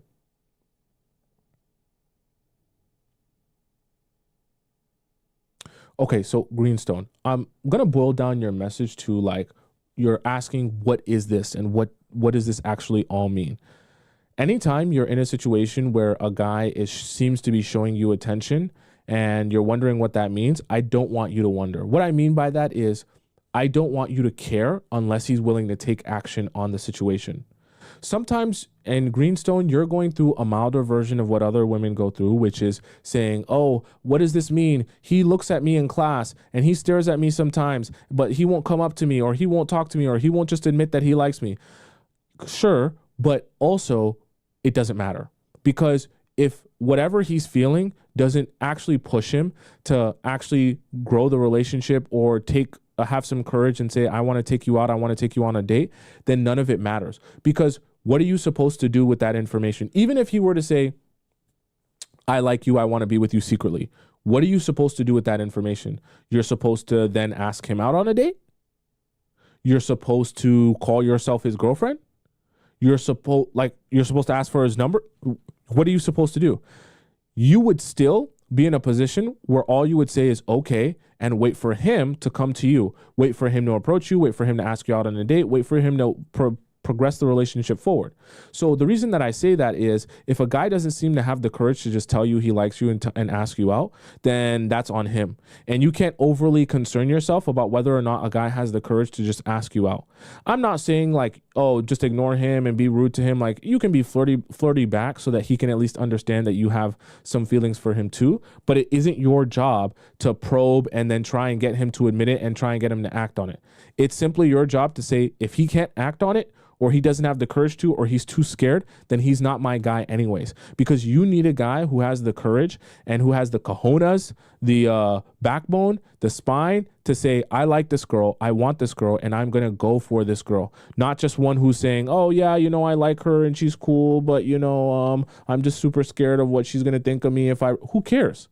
You can't do anything with the guy in that mindset anyways, right? Because at that point, you'd have to be leading him, which doesn't make a damn bit of sense. Okay, Greenstone? All right, chat. That's the show for today. I hope you guys got some value out of that. If you guys have any questions for me, whether it be free questions, premium questions, or private questions, you can feel free to ask them to me. The private question link is in my description there below. For those of you who want to know when I'll be back online, I'll be back tomorrow. Should be around 3 or 4 p.m. Okay, we'll be discussing another topic for tomorrow's episode. Very interesting topic for you guys, so make sure you guys are on top of that. Okay, until we meet again tomorrow at 3 p.m. Eastern Time, 3 or 4 p.m. Eastern Time, I'll bid you adieu, arrivederci, au revoir, hasta la vista, sayonara, ciao, salam, bounty, bon voyage. Let me say it more. Bon voyage! And I'll see you again tomorrow at 3 p.m. Eastern Standard Time. Okay, I love you so much. All right.